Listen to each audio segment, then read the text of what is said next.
Welcome, dear subscribers and curious listeners of my channel. Today, we will change the usual perspective on one of the most popular characters from Harry Potter, Hermione Granger. Many consider her character almost flawless, but now I will suggest looking at her from a different angle and highlight several critical points that may make you think. Enjoy watching. Number 1, Hermione can be a bit narrow-minded. Hermione Granger is undoubtedly one of the smartest and most educated students at Hogwarts. However, her view of the world can sometimes be quite limited. Hermione often believed that her opinion was the only correct one, while the views of other characters like Luna Lovegood seemed irrational to her. Although Luna might say strange and sometimes silly things, she often turned out to be right. Unfortunately, Hermione rarely tried to understand or accept others' opinions, which sometimes made her appear narrow-minded in her judgments. Number 2. Hermione's intelligence is limited to memorization. Hermione is known for her intellectual potential, but a closer look reveals that her strength lies in memorizing and reproducing what she has read. Despite her love for books, this, quote, often boils down to simple memorization and rote learning. Unlike more creative students, Hermione rarely ventured beyond what was written in the books, failing to bring anything new or original to the table. Professor Snape, though rude, pointed out that her approach often relied on cramming rather than deep analytical thinking. Number 3, Hermione often condemned other people's ideas. One of Hermione's weaknesses is her tendency to judge other people's ideas and decisions if they don't align with her own views. Despite her respect for Harry, she often criticized his choices and decisions. A prime example is her attitude towards Harry's suspicions about Malfoy in The Half-Blood Prince. Hermione immediately dismissed these suspicions, but in the end, Harry was right. In the Deathly Hallows, her stance on the Deathly Hallows was also completely opposite to Harry's, even though he turned out to be right. Instead of acknowledging her mistake, she insisted that she was right. Number 4, no consequences. Hermione often scolded her friends for their mistakes, but when she made mistakes herself, there were almost always no consequences for her. A classic example is her attitude towards Snape and Malfoy in The Half-Blood Prince. Despite constantly accusing Harry, who suspected them of being wrong, in the end he was right, and Hermione never apologized. Instead, she just emphasized that she was right about the prince. In this regard, her behavior can be considered one-sided and unjust. Number 5, a bit hypocritical. Hermione frequently emphasized the importance of following rules and accepted norms, but she herself often broke them. This element of hypocrisy is evident throughout the series. For example, in The Order of the Phoenix, she scolds Harry for breaking discipline, but her own behavior when she didn't allow the lesson to start properly was a violation of all the rules. Harry could have done more if she hadn't questioned the professor's authority. Number 6, selective empathy.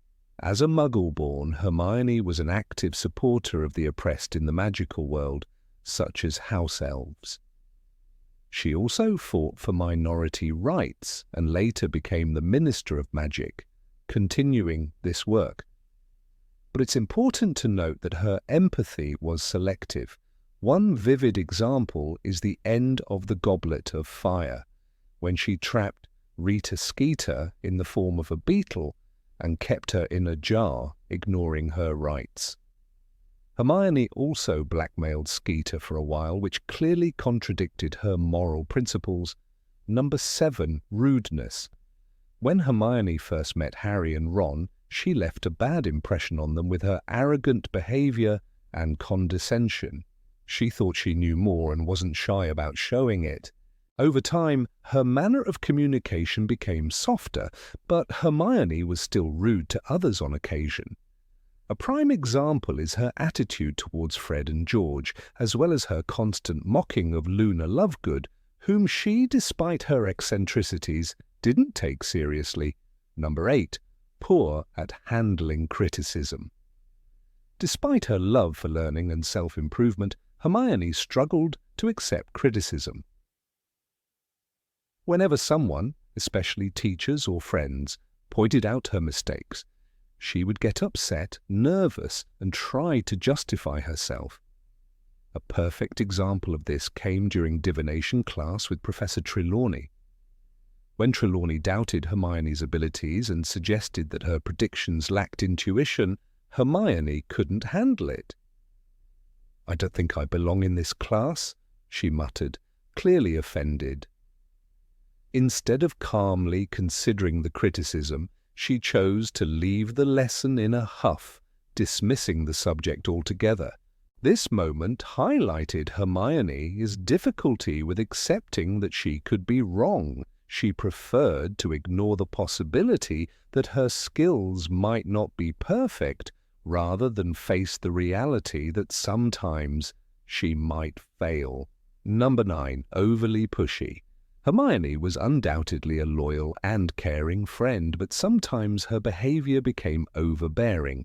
She felt it was her responsibility to control every decision Harry and Ron made, often forcing her opinions and solutions on them, even when they clearly wanted to do things their way.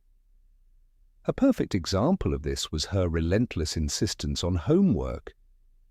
She couldn't let go of the idea that everything should be done perfectly and on time, often pestering Harry and Ron to study, even when they were exhausted or had other priorities. In the Goblet of Fire, when Ron was struggling with his preparation for the Triwizard Tournament, Hermione practically harassed him about the importance of studying. "You've got to take this seriously, Ron," she exclaimed, ignoring that her constant reminders were starting to frustrate him. Instead of offering support, her well-meaning attempts to help became an irritating form of control. Number 10. Intolerant of weakness.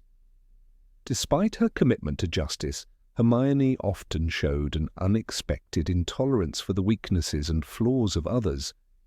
She didn't always respond with empathy or support when her friends struggled. A prime example of this came in The Prisoner of Azkaban, when Neville Longbottom lost the password to the Gryffindor common room. Instead of offering understanding, Hermione snapped at him in front of everyone. "Neville, you're completely useless!" Her sharp words stung, and Neville was clearly hurt. Rather than help him or show compassion, Hermione's reaction was one of frustration.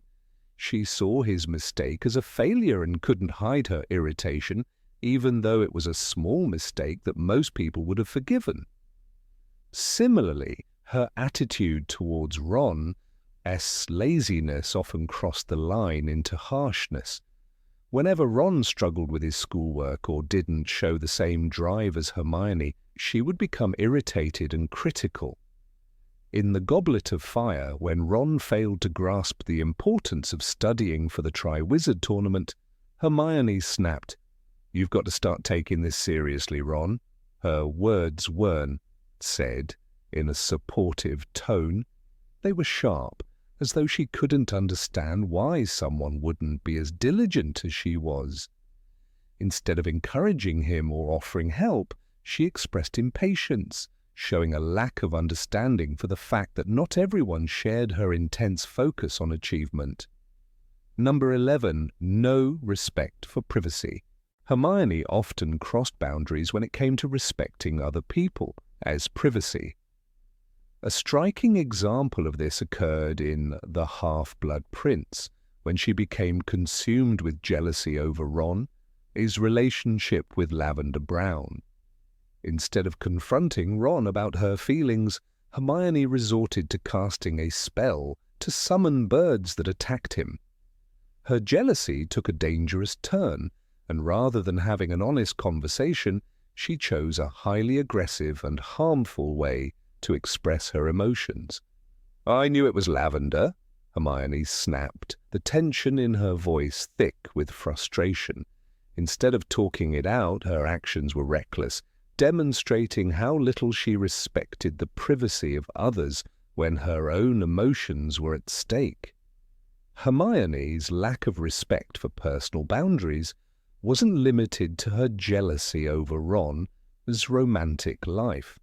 She also regularly invaded her friends' privacy by reading their personal letters and notes without their permission. Whether it was going through Harry's belongings or reading Ron as letters, Hermione didn't seem to consider the importance of respecting others' personal space. For example, in The Goblet of Fire, she read the letter from Victor Crumb that Harry had kept secret, acting as if it were her right to know everything. Even when Harry expressed discomfort, Hermione brushed it off. "Well, I was just trying to help," she claimed, showing little understanding that her actions were intrusive. This disregard for privacy often put a strain on her relationships. While Hermione's intentions were generally good, her actions demonstrated a lack of awareness of how deeply personal some things could be. Her strong sense of justice and desire to protect her friends were admirable, but they sometimes led her to overstep. When she confronted Ron about his feelings for Lavender, she failed to understand that his emotions were his own, just as her feelings were hers. Her need for control and certainty in her friendships often clouded her judgment, causing her to overlook the boundaries that made those relationships healthy. Number 12. Confidence bordering on arrogance. Hermione's confidence in her abilities was undeniable, but it often veered into arrogance. She believed that her intelligence and knowledge were the most reliable, and this self-assurance sometimes made her dismissive of others.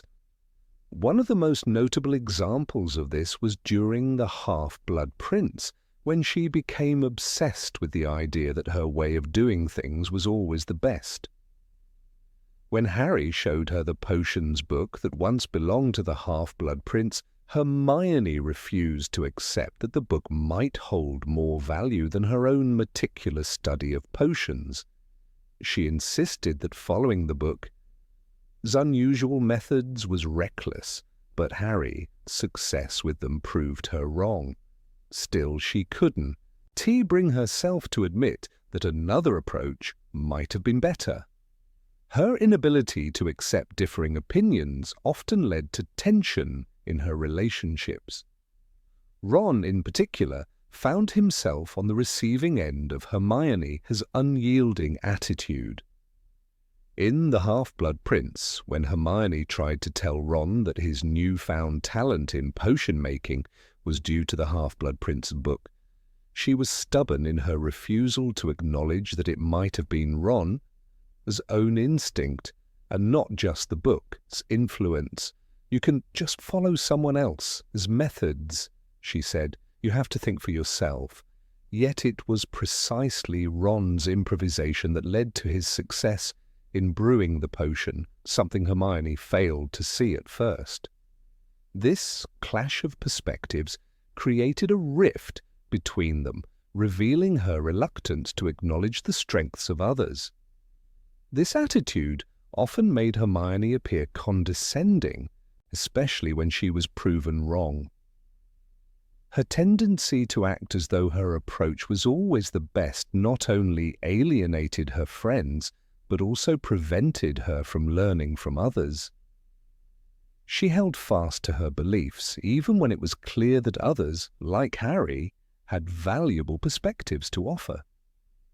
In the Order of the Phoenix, during a heated argument about how best to fight Umbridge's tyranny, Hermione's words were sharp and dismissive. "If you would just listen to me, we could get things done the right way." It wasn't until later that she understood the importance of considering other viewpoints a realization that came only after seeing the consequences of her own stubbornness. Ultimately, Hermione's overconfidence made her less open to growth and change. She had the knowledge, but her unwillingness to embrace new ideas or admit when she was wrong held her back. It was only through the trials she faced alongside her friends that Hermione began to see the value in humility and collaboration. Her journey wasn't just about mastering spells or solving mysteries. It was also about learning to let go of the need to always be right and realizing that sometimes listening to others is the key to truly growing. Number 13, inability to admit mistakes. Hermione's inability to admit her mistakes was a flaw that became evident time and time again. Despite her intelligence and strong sense of justice, she rarely accepted when she was wrong. One clear example comes in The Prisoner of Azkaban. When Harry received the broomstick from Sirius, Hermione was quick to assume the worst. She suspected that it might be cursed, thinking it could be part of a plot to harm Harry. But when it turned out that she was wrong, Hermione never apologized. Instead, she simply justified her actions as being motivated by her desire to protect him. "I was only thinking about you, Harry," she said, her voice defensive. She never took a moment to acknowledge that her suspicions were wrong, and that she had wrongly accused Sirius. This reluctance to apologize was a recurring issue for Hermione. She often found it hard to admit when she had made a mistake. Even when the evidence was clear, she would avoid taking responsibility. For instance, during the events of the Goblet of Fire, Hermione accused Ron of being petty about Harry, his fame, but when she later realized she was wrong, she didn't offer a heartfelt apology. Instead, she gave a quick surface-level acknowledgement that wasn't enough to mend the rift. Her pride and need to be right prevented her from taking full accountability, making it harder for her to maintain close relationships. Ron, in particular, felt the sting of this behavior more than once. Her tendency to avoid apologies even extended to her close friendship with Harry. In The Half-Blood Prince, Hermione had strong opinions about Harry's relationship with Ginny. While she had every right to feel concerned, she also let her own emotions cloud her judgment. She didn't hesitate to express her disapproval, but when she realized that her behavior had hurt Harry, she still never fully owned up to it. She never told him that she had overstepped. "I didn't want to make it harder for you," she later said, as though her own actions had been justified by her good intentions, but she never acknowledged that her words had caused pain. This pattern of never admitting when she was wrong left Hermione at times isolated from those around her. While her friends loved her deeply, they were frustrated by her inability to acknowledge her faults. The reluctance to apologize became a barrier, even in her most important relationships. She was often too wrapped up in her own pride to see the value in admitting her mistakes. This aspect of her character made it hard for others to fully connect with her, despite the love they had for her brilliance and courage. The lesson was clear: being able to admit when you are wrong is just as important as being right. Number 14. Excessive perfectionism. Hermione Granger as perfectionism was one of her defining traits, but it often crossed the line into obsession. She was driven to excel in everything, particularly at school, and this constant need to be perfect affected her relationships and her mental well-being. Her friends Ron and Harry often found themselves caught in her whirlwind of academic stress. They witnessed how deeply her grades affected her and how any slip-up seemed like a personal failure to her. One of the most telling moments was during the third book, The Prisoner of Azkaban, when she faced the boggart. The creature took the form of a large stack of exam papers with the dreaded T for quote 9 written on them. The fact that this was her greatest fear spoke volumes about her constant pressure to be flawless. This was no small matter. The intensity of Hermione's perfectionism pushed her to the edge. Her fear of failure was all-consuming, and it wasn't just about grades. It was about her sense of self-worth. In the third year, when she was juggling too many courses, she broke under the strain. "I'm so tired. I'm not going to make it," she confided in Harry. She felt overwhelmed, and it wasn't just the exams. The pressure to keep up the image of the smartest and most successful student in Hogwarts was eating her alive. Even Ron, who sometimes teased her about her over-enthusiasm, couldn't help but feel sympathy for her. Her constant anxiety was palpable, and it was clear that her obsession with perfection was slowly turning into a form of self-sabotage. Her perfectionism also distanced her from her friends. While Ron and Harry were more laid back, Hermione's relentless drive often left them feeling like they couldn't keep up. One of the clearest examples of this came during the Time Turner debacle. Hermione was so caught up in trying to do everything that she didn't stop to think about the consequences. She was so focused on getting good grades and helping her friends that she ended up pushing herself too hard. "I'm going to fail, I know I am," she said, her voice shaking. Her need to be perfect became so intense that it was no longer a source of pride but a source of anxiety. Her friends, especially Ron, found it hard to keep up with her expectations. They loved her, but they couldn't always understand her need for everything to be perfect. In the end, Hermione's perfectionism didn't just affect her. It became a source of conflict with those around her. She alienated herself by setting standards that no one, including herself, could meet. Her friends tried to support her, but it was clear that her need to be perfect was slowly pushing them away. She learned, over time, that perfection is an impossible goal. But the journey there was painful. The lesson was clear sometimes. Letting go of the need to be perfect is the only way to find peace. And while Hermione eventually learned to relax, her battle with perfectionism was a reminder of the toll that it can take on one's life and relationships. Number 15. Takes on too much. Hermione Granger, one of the most beloved and intelligent characters in the Harry Potter series, has long been admired for her unyielding dedication to her friends and her academic achievements. Her drive to excel and her innate sense of responsibility are qualities that many fans look up to. However, there is another side to her personality, one that often goes unnoticed in the excitement of her accomplishments.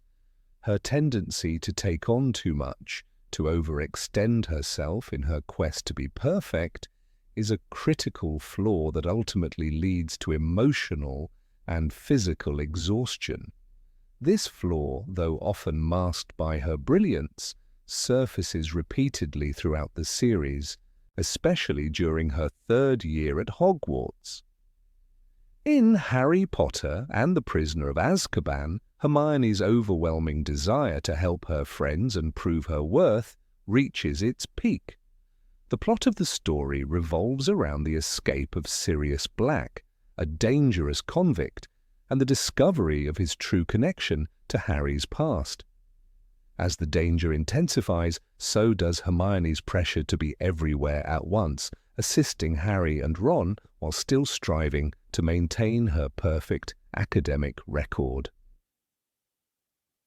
At the heart of this struggle lies the Time Turner, a magical device that allows the user to travel back in time, Hermione's decision to use the time turner is a clear reflection of her character.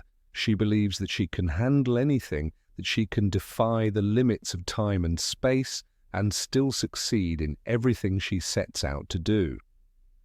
In theory, the time turner is a brilliant solution to her problem.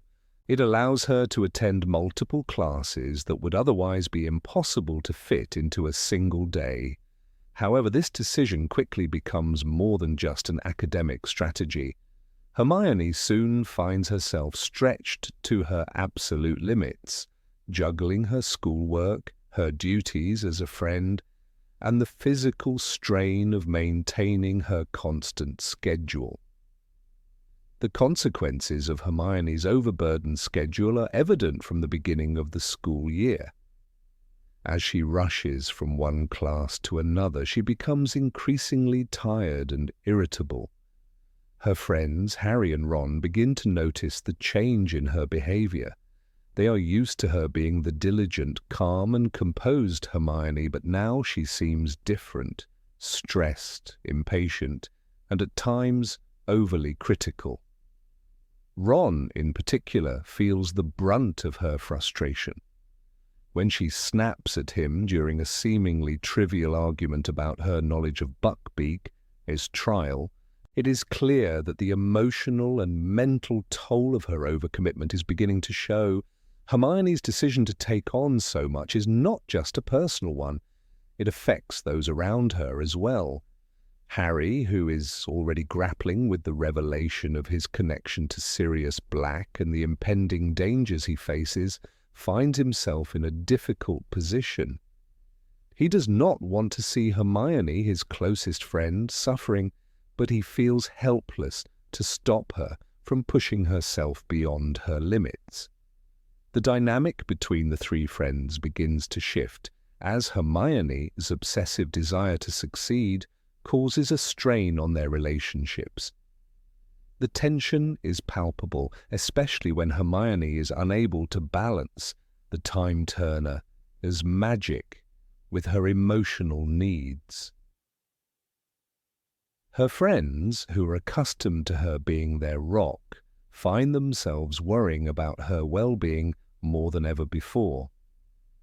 By the time the situation with Buckbeak reaches its peak, Hermione is completely overwhelmed. She begins to lose control of the situation, her earlier confidence and poise slipping away. She becomes so absorbed in trying to fix everything, to be the best at everything, that she neglects the most important aspect of her life, her own mental and physical health. As much as Hermione believes that she can handle it all, her body and mind begin to rebel against the relentless pressure she has placed on them. The toll of using the time turner day after day, combined with the stress of trying to excel in every aspect of her life, ultimately leads to her collapse in the hospital wing. It is in this moment of vulnerability that Hermione's true character is revealed. She admits to Harry and Ron that she cannot continue to live this way. The girl who once prided herself on her ability to be the best at everything realizes that there are limits and that she must learn to accept them. It is a humbling moment for her, one that shows her growth as a person. Hermione's emotional and physical breakdown serves as a turning point in her character arc. It is not the first time she has tried to do too much, but it is the first time she truly understands the consequences of her actions. Her experience with the time turner is not just a lesson in the dangers of overwork, it is a reminder that even the most intelligent and capable individuals can falter under pressure. Hermione's character is defined by her desire to help others, but this desire often clouds her judgment. She forgets that she is only human, that there are limits to what she can accomplish. This critical flaw, her inability to recognize her own limits, becomes more apparent as the series progresses. Whether it is her constant need to prove herself academically or her obsessive desire to be there for her friends in every way possible, Hermione's tendency to take on too much ultimately leads her into situations where she must confront the consequences of her actions. Number 16. Disrespect for other people is his interests. Hermione Granger, one of the most intelligent and driven characters in J.K. Rowling's Harry Potter series, is often praised for her dedication to knowledge and her relentless pursuit of justice. She is the quintessential bookworm, the symbol of hard work, discipline, and intellect. Yet, while her vast knowledge of magic and her unwavering moral compass make her a steadfast friend to Harry and Ron, there is a side of Hermione that can sometimes be dismissive, condescending, and prejudiced when it comes to things that do not fit within her carefully constructed worldview. One of the most glaring examples of this is her attitude toward interests and pursuits that she does not personally understand or deem worthy of attention. A striking manifestation of this is her reaction to the subject of divination. Hermione's attitude towards divination, the magical art of predicting the future, provides a perfect illustration of her dismissive nature towards interests that don't align with her own intellectual standards. From the very first encounter with Professor Trelawney's class, Hermione exhibits a disdainful and condescending attitude towards the subject. While many students, including Ron, are intrigued by the mysticism of the subject, Hermione is quick to dismiss it as a load of rubbish. She sees it as nothing more than a silly, frivolous pastime for those who lack the rationality and logic she so dearly values.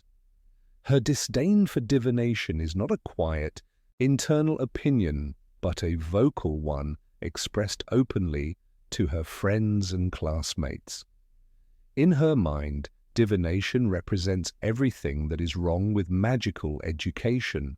It is a subject that doesn't follow clear-cut rules or principles like potions or transfiguration, subjects in which Hermione excels. Her insistence that divination is all about fortune-telling and her scornful reaction to Trelawney, as prophecies reveal a deeper issue, her inability to accept that other forms of knowledge might have value even if they don't fit neatly into her intellectual framework. This is not just a difference of opinion, but a dismissal of an entire branch of magical study. Hermione, in her pursuit of logic and certainty, overlooks the nuances of divination, and with it, the potential wisdom and insight that may come from embracing a less structured, more intuitive approach to the world. It is easy to see why Hermione's attitude might alienate some of her classmates.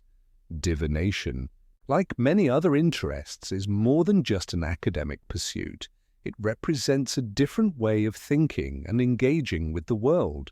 For some students, like Lavender Brown and Parvati Patil, divination offers a sense of connection to the mystical and the unknown, a break from the rigid structures that dominate much of the magical world. It is a form of expression and belief that allows them to explore their own instincts, creativity, and intuition. But Hermione, in her rush to discredit anything that doesn't align with her worldview, fails to appreciate the value of such pursuits. Instead of fostering an open-minded discussion, her criticism can stifle the curiosity of others, making them feel that their interests are less valid or worthwhile. Her harsh judgment of divination is not an isolated incident. Hermione's tendency to dismiss the interests of others is a recurring theme throughout the series. She often assumes that if a pursuit doesn't meet her intellectual standards, it must be inherently trivial or foolish. In The Prisoner of Azkaban, for instance, Hermione also demonstrates this attitude when she mocks Ron's interest in the game of wizard chess. She believes that a simple game of chess is beneath the intelligence of someone like Ron, and she cannot comprehend why he would take it so seriously. Her attitude is again one of superiority, as though she has already decided that her own pursuits, whether academic or intellectual, are the only ones that matter. While her dismissive attitude towards certain interests may stem from her own insecurity or fear of being judged for the things she enjoys, it can also be attributed to a deeper flaw in her character, her need to control and organize everything around her. Hermione thrives in structured environments where there are clear rules and systems that she can master. In her mind, anything outside of that framework must be chaotic or nonsensical. This is why she struggles to accept things that do not conform to the same rigid structure that she relies on for comfort. She believes that the world can be understood through hard work, discipline, and intellectual rigor, and anything that falls outside of this framework is simply inferior. Hermione's attitude towards divination and other subjects is not just a personal quirk. It has broader implications for her relationships with others. Ron, in particular, often finds himself on the receiving end of Hermione's critical remarks. Her dismissive comments about his interests, whether they are in chess or divination, undermine his confidence and make him feel inferior. Ron, who is already self-conscious about not being as academically inclined as Hermione, struggles to reconcile his own interests and passions with her rigid worldview. Her criticism, whether intentional or not, contributes to his sense of inadequacy, making him question whether he is good enough to be part of the group of friends that Hermione has created. The effects of Hermione's critical attitude are not limited to Ron alone. Many of their classmates, especially those who do not share Hermione's academic focus, may also feel alienated by her superior attitude. People like Lavender and Parvati, who enjoy divination, might have felt that their interests were being invalidated by Hermione. Persistent ridicule. In the magical world, as in the real world, there is a danger in creating an intellectual hierarchy where only certain pursuits are deemed worthy of respect.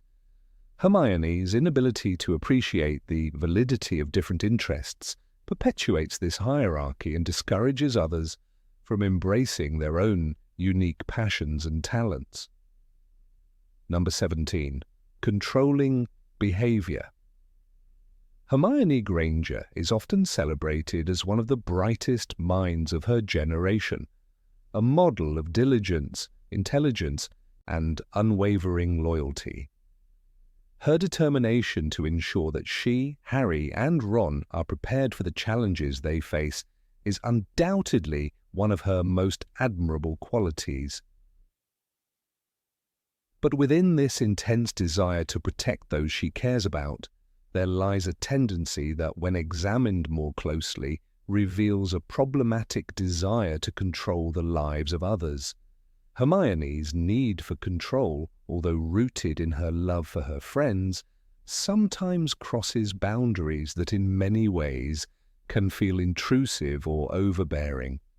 Take, for instance, the moment in Harry Potter and the Deathly Hallows, when Hermione decides to perform the memory charm on her parents without consulting them first.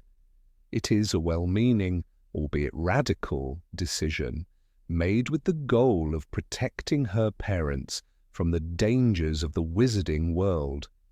She erases their memories, instructing them to forget her entirely and to live a safe, normal life unaware of their daughter's involvement in the war. Although Hermione acts out of love and concern, the act of removing her parents' memories without their consent represents a deep and problematic overstep. She makes a life-altering decision for them, one that no one but her parents should have had the right to make. Hermione's decision to act in this way reveals her tendency to believe that she knows what's best for everyone. It's crucial to recognize that Hermione's actions, while motivated by a desire to protect, are not without consequences. Her decision to control her parents' fate serves as a glaring example of how her need for control often supersedes others' autonomy. Hermione herself understands the weight of what she has done when she reflects on the situation later. In the book, she acknowledges the severity of the decision she made, revealing her internal conflict. "I've done it for them, and they'll never know," she says. This brief admission, without the need for an overt apology, reflects her recognition that while she acted out of love, she did not fully account for the violation of her parents' personal agency. However, Hermione's tendency to control is not limited to this extreme example.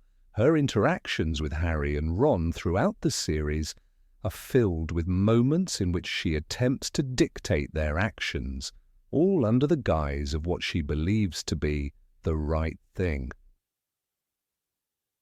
Whether it's constantly reminding Ron to keep up with his homework, correcting his magical knowledge, or insisting on making decisions on behalf of the trio, Hermione rarely lets anyone else take the lead. It's clear that she operates from a place of concern, but her need to manage the lives of her friends can be stifling. Take, for example, the many moments when she takes charge of their plans, particularly in the earlier books. She often insists that everything must be meticulously planned and that there is no room for spontaneity. In The Philosopher, a stone. When the trio is faced with the challenge of getting past Fluffy, the three-headed dog, Hermione insists on sticking strictly to their plan to retrieve the Philosopher's Stone. Even when Harry and Ron feel they could handle things differently, Hermione pushes forward, certain that her way is the only way to ensure their success. She views herself as the problem solver, the strategist, the one who can see the full picture, while her friends become secondary players in her carefully constructed plan.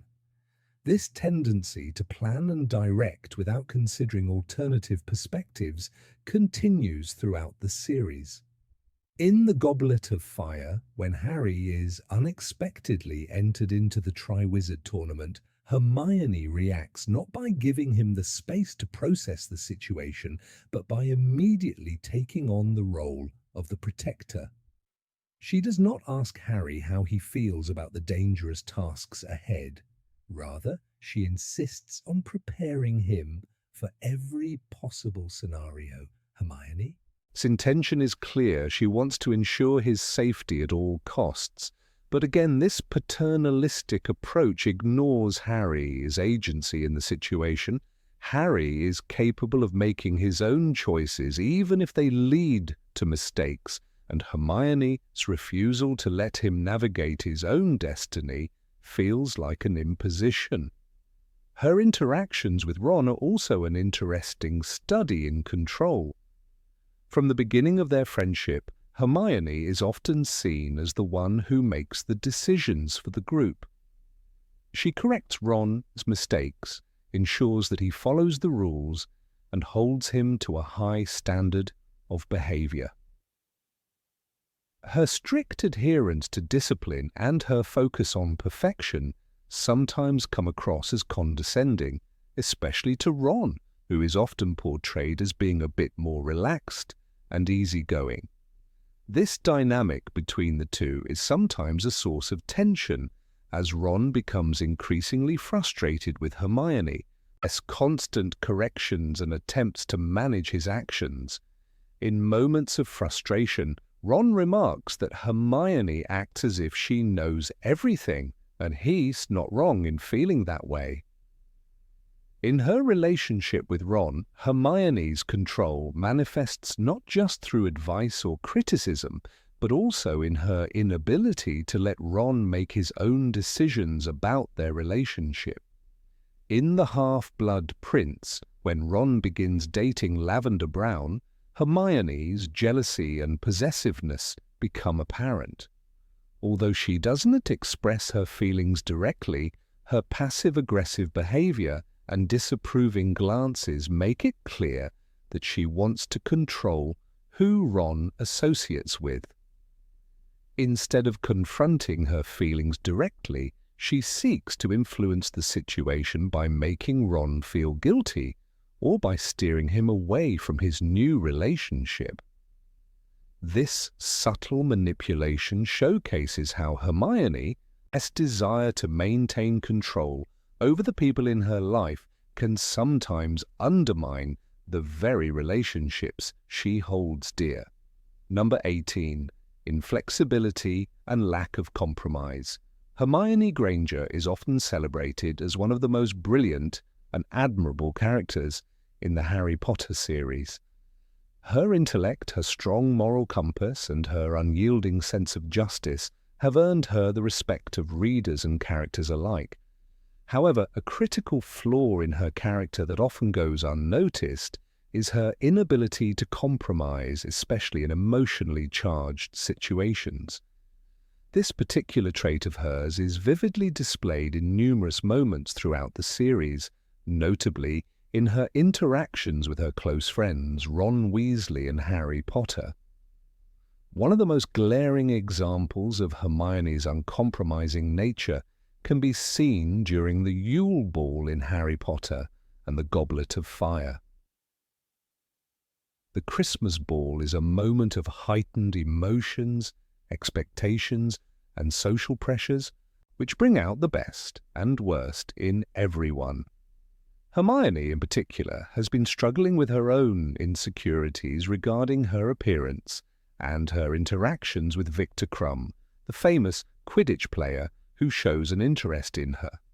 But what is more significant here is her inability to listen to Ron, whose feelings of jealousy and confusion lead to a bitter argument between them. The argument is not so much about the Yule Ball itself, but more about the deeper issues within their friendship. Ron, hurt by Hermione's change in behavior, is unable to comprehend her newfound attention from Victor. His inability to express his emotions in a coherent way only frustrates Hermione further. Instead of recognizing that Ron's outburst stems from his own vulnerabilities, Hermione immediately shuts down any possibility of understanding, rejecting any argument or explanation he provides. In her eyes, she is right. Ron is being unreasonable and jealous, and she refuses to allow for any middle ground. This inability to see the situation from Ron's perspective, to even consider that he might have a valid point, escalates the conflict into a full-blown emotional confrontation. Rather than finding a way to discuss their feelings calmly and work through the issue, Hermione's rigidity forces a wedge between her and Ron, leaving their friendship strained and awkward for quite some time. This stubbornness on Hermione's part, her refusal to acknowledge that emotions and opinions can be complicated and multifaceted, exacerbates the situation, making the disagreement much more damaging than it could have been. Hermione's sense of being right, her firm belief that there is only one way to view a situation, often leads to similar conflicts. Her relationships with both Ron and Harry frequently suffer because of this inflexibility. In Harry Potter and the Prisoner of Azkaban, for instance, Hermione's insistence on sticking to the rules of the Time Turner, despite the need to break them to save Buckbeak and Sirius Black, shows her inability to bend even when circumstances demand it. While her friends are willing to take risks, to step beyond the confines of the law for a greater good, Hermione is hesitant and resistant. Her commitment to following the rules, while admirable, becomes a hindrance when it prevents her from seeing the broader picture. Even more telling is the scene at the end of the Goblet of Fire, when Hermione is initially hesitant to support Harry during the aftermath of Cedric Diggory's death. Her reluctance to fully back him, to see things from his point of view, stems from her fear and her rigid sense of what are right. She wants to follow the rules of the wizarding world, adhere to what is considered normal, and refuses to entertain the possibility that Harry's claim about Voldemort's return could be true. She is so rooted in her understanding of the world that she has difficulty accepting that things might be changing in ways that require flexibility, adaptation, and a departure from established norms. Her belief in the conventional system of justice and order blinds her to the growing chaos around her, and it takes much more than a simple conversation to persuade her to finally act alongside Harry. Her interactions with Ron, however, remain the most poignant illustration of her struggle to compromise. The repeated arguments between the two of them, especially in the Order of the Phoenix, underscore this failure. As their friendship grows more complex, so does their inability to understand one another, perspectives. During their many disagreements, Hermione's insistence on being right overpowers her ability to see Ron's insecurities.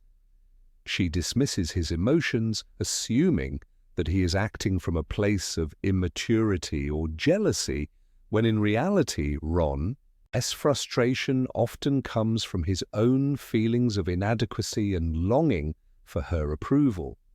Hermione's refusal to listen and compromise also puts a strain on her relationship with Harry. In Harry Potter and the Half-Blood Prince, when Harry and Ron are facing the challenges of the war against Voldemort, Hermione once again struggles to compromise. Her desire to protect Harry, to be the voice of reason, often clashes with his need for independence. While her intentions are good, her refusal to accept Harry's autonomy in making decisions leaves him feeling trapped. She becomes a reminder of everything he cannot control, his destiny, his responsibilities, and the weight of his choices. While Hermione has always been the voice of reason, the one who keeps the group grounded, her insistence on her own way prevents her from understanding that Harry needs space to make his own choices and mistakes. A deeper reflection of Hermione's inability to compromise is seen in her relationship with authority. Throughout the series, she holds a strong belief in the importance of rules, but this belief sometimes blinds her to the nuances of certain situations. In Harry Potter and the Philosopher's Stone, for example, she is initially adamant that breaking the rules, even for a good cause, is unacceptable. Yet, over time, she comes to realize that some rules, like the one about saving the Philosopher's Stone, are meant to be broken for the greater good.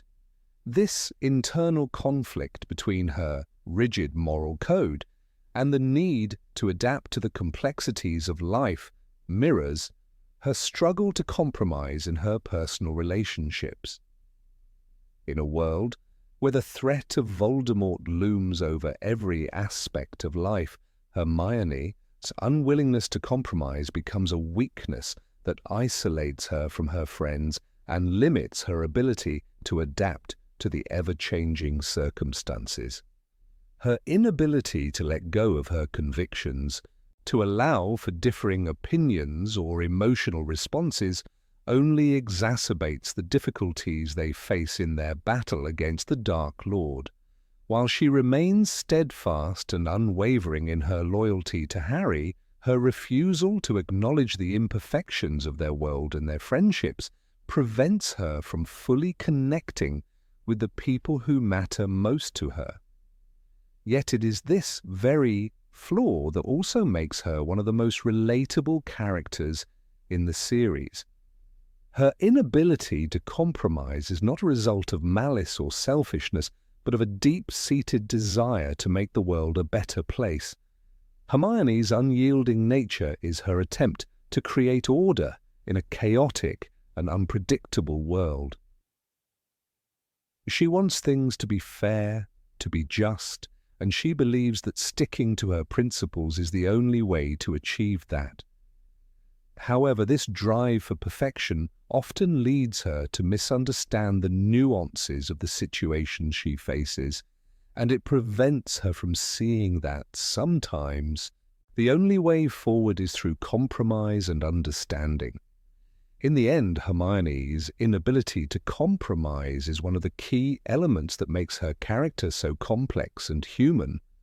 While her intellect and determination are often lauded, her struggles with compromise remind us that even the most brilliant minds can falter when faced with the need to adapt. It is a flaw that makes her journey all the more relatable and her character all the more real. In the world of Harry Potter, where friendships are tested and the lines between good and evil often blur, Hermione's inability to compromise serves as a reminder that sometimes the greatest battles are fought not with wands and spells, but with understanding and empathy. Number 19. Subtle arrogance toward muggles. In the world of Harry Potter, Hermione Granger stands as a paragon of intelligence, diligence, and moral clarity. Throughout the series, her tireless pursuit of knowledge and her steadfast devotion to her friends make her a beloved character. However, one of the more nuanced aspects of Hermione's personality is her occasional arrogance, particularly when it comes to her Muggle heritage. While she prided herself on being a Muggle-born witch, there were moments when this pride bordered on condescension, especially towards those who lacked her understanding of the non-magical world. Hermione's Muggle background was, from the outset, a significant part of her identity.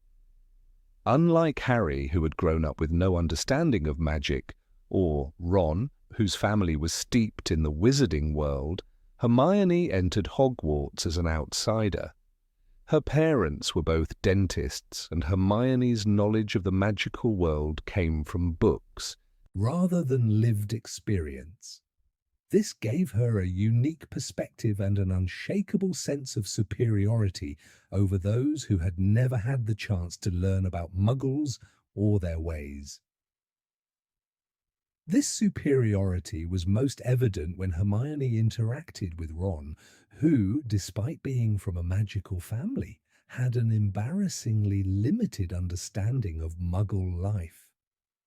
He struggled with simple concepts such as how to use a telephone, or why Muggles wouldn't be able to see a flying broomstick. Hermione, with her vast knowledge of the Muggle world, would often demonstrate an almost irritating confidence in explaining things to him, as if his ignorance was a sign of his inferiority.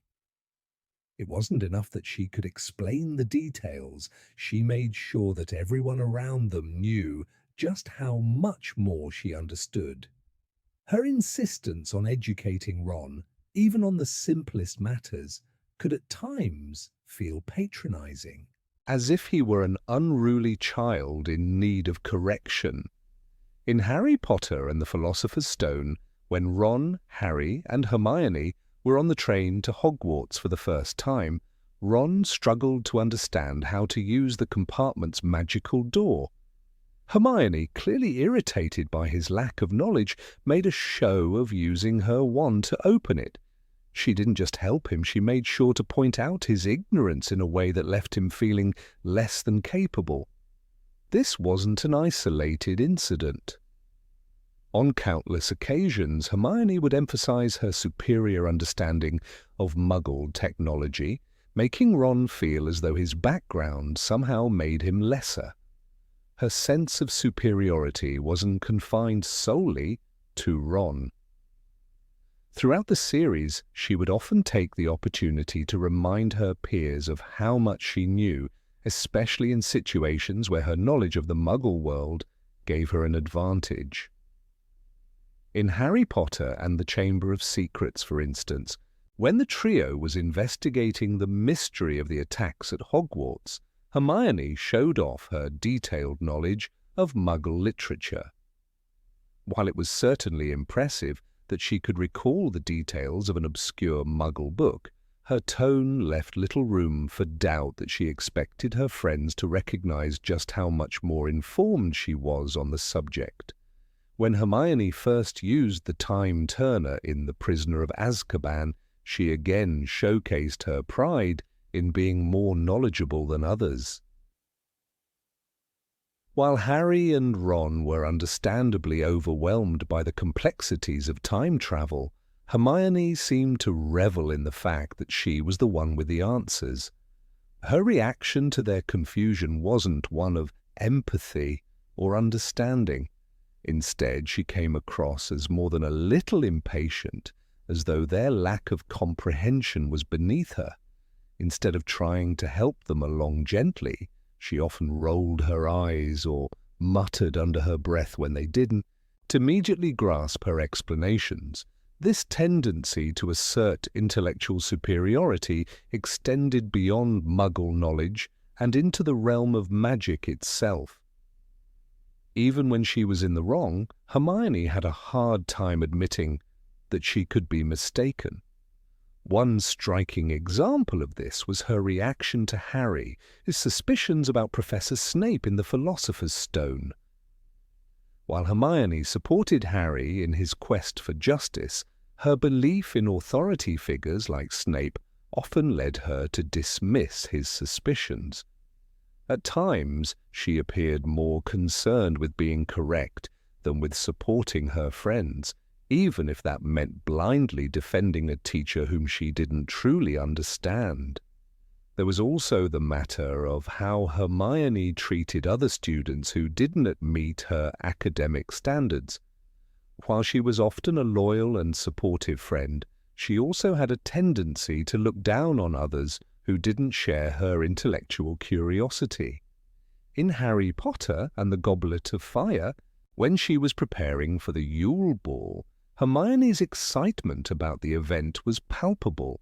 However, her excitement quickly turned to disdain when she realized that many of the students at Hogwarts were more interested in the superficial aspects of the event rather than the deeper, intellectual elements. Hermione dismissed her classmates as shallow for being more interested in who was going with whom, rather than focusing on the prestige of the ball itself.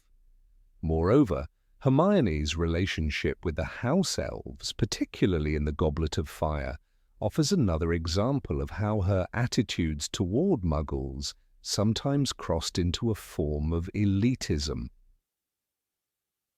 While she sincerely believed that the house elves were being mistreated and pushed for their freedom, her approach sometimes seemed to ignore the fact that these creatures, though oppressed, had a different set of values and experiences than her own. In her zeal to free them, she often overlooked the fact that their lives were different, not necessarily inferior. Her determination to force her ideals onto others came across as heavy-handed and dismissive of the cultural differences between wizards and house elves. Hermione's actions were not always malicious, nor were they intended to hurt her friends. But there is no denying that at times her behavior demonstrated an unsettling level of arrogance. It wasn't just about knowing more, it was about assuming that others should know what she knew, and if they didn't it was because they weren't trying hard enough. In her mind, Muggle-borns, with their superior understanding of both worlds, had the right to assert their intelligence over others. Even as the series progressed and Hermione matured into a more self-aware and empathetic individual, her tendency toward condescension persisted. By the end of Harry Potter and the Deathly Hallows, she had learned to temper her behavior and show more compassion toward others. However, it's clear that her earlier behavior left its mark. Her smugness about her academic prowess, especially in relation to the Muggle world, was something that Hermione herself, by the end of the series, seemed to recognize as an area in which she had room for growth. While Hermione's arrogance towards Ron and others can be frustrating, it's also part of what makes her a multi-dimensional character. Her journey is one of self-improvement, learning to balance her considerable intellect with the humility needed to support and understand those around her. It is in this balance that Hermione's true growth as a character is found. Number 20, tendency to manipulate. Hermione Granger, one of the central figures in the Harry Potter series, is often hailed as the embodiment of intellect, righteousness, and a moral compass for her friends. She is a student with an unwavering commitment to justice, a deep sense of responsibility, and an almost obsessive need to solve problems through knowledge and order. However, beyond these virtues lies a more complex and, at times, troubling side to her character, a tendency to manipulate situations to achieve what she perceives as the right outcome. This manipulation, while often masked as logic or concern, raises important questions about her moral standing and the ethical implications of her actions. One of the most striking examples of Hermione's manipulative tendencies can be found during the formation of Dumbledore's army, DA in Harry Potter, and the Order of the Phoenix. Throughout the book, Hermione is depicted as a fiercely loyal friend, especially to Harry. Her drive to resist the Ministry of Magic's oppressive regime under the direction of Dolores Umbridge leads her to establish a secret group where students can learn defense against the dark arts. While the intentions behind DA are undoubtedly noble, the way Hermione goes about setting it up reveals a more manipulative side to her character. Instead of simply suggesting to her friends that they keep their activities discreet and secretive for their safety, Hermione takes the decision a step further. She uses her knowledge of charms to place an unbreakable vow on the members, ensuring their silence and commitment to the cause. The unbreakable vow is a powerful and dangerous magical oath with severe consequences for breaking it. This action, while made with the best of intentions, illustrates Hermione's willingness to use darker methods to control the behavior of others. By employing such a potent magical contract without fully informing her peers of the consequences, Hermione steps beyond the role of a well-meaning organizer and enters the realm of manipulation. She doesn't just ask for trust, she demands it, subtly imposing a threat of dire consequences on those who might consider disobeying her wishes. While some might argue that Hermione's actions were justified, after all, the DA was formed to resist a tyrannical figure and to prepare for the dark forces threatening the wizarding world. The use of an unbreakable vow reflects a level of coercion that is hard to justify.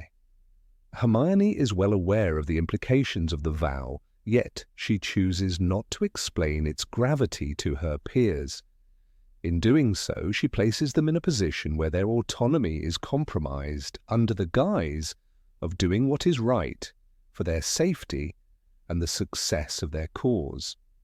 Another example of Hermione's tendency to manipulate can be seen in her relationship with Ron Weasley. From the very beginning of their friendship, Hermione is often depicted as the one who knows better, the voice of reason who takes charge in situations where others might falter. Her quick thinking and problem-solving abilities often make her the driving force behind the trio, its success in various adventures. However, her need for control sometimes leads to subtle manipulation in her interactions with Ron, especially when it comes to matters of their relationship. Throughout the series, Hermione often criticizes Ron for his lack of academic rigor and his seemingly carefree attitude toward their work. While her criticisms are frequently well-founded, they are also delivered in a manner that highlights her superiority, subtly undermining Ron's confidence. Her tendency to dictate how things should be done, from their studies to their plans for facing off against dark forces, can come off as dismissive of Ron's contributions. This dynamic is particularly evident when Hermione and Ron argue over their differences, with Hermione often asserting her intellectual dominance, leaving Ron feeling both inadequate and, at times, manipulated into following her lead. Her efforts to orchestrate the romantic relationship between herself and Ron also speak to her manipulative tendencies. Although their relationship develops organically over time, Hermione's actions at certain points push them into situations that force them to confront their feelings, even when they may not be ready to do so. In the case of the Yule Ball, for instance, Hermione's choice to attend with Victor Crumb serves not only as a response to her feelings for Ron, but also as a way to indirectly provoke him into recognizing his own emotions. While it is natural for someone to want to express their feelings, Hermione's approach in this instance involves using her own romantic choices to manipulate Ron into confronting his jealousy and feelings for her.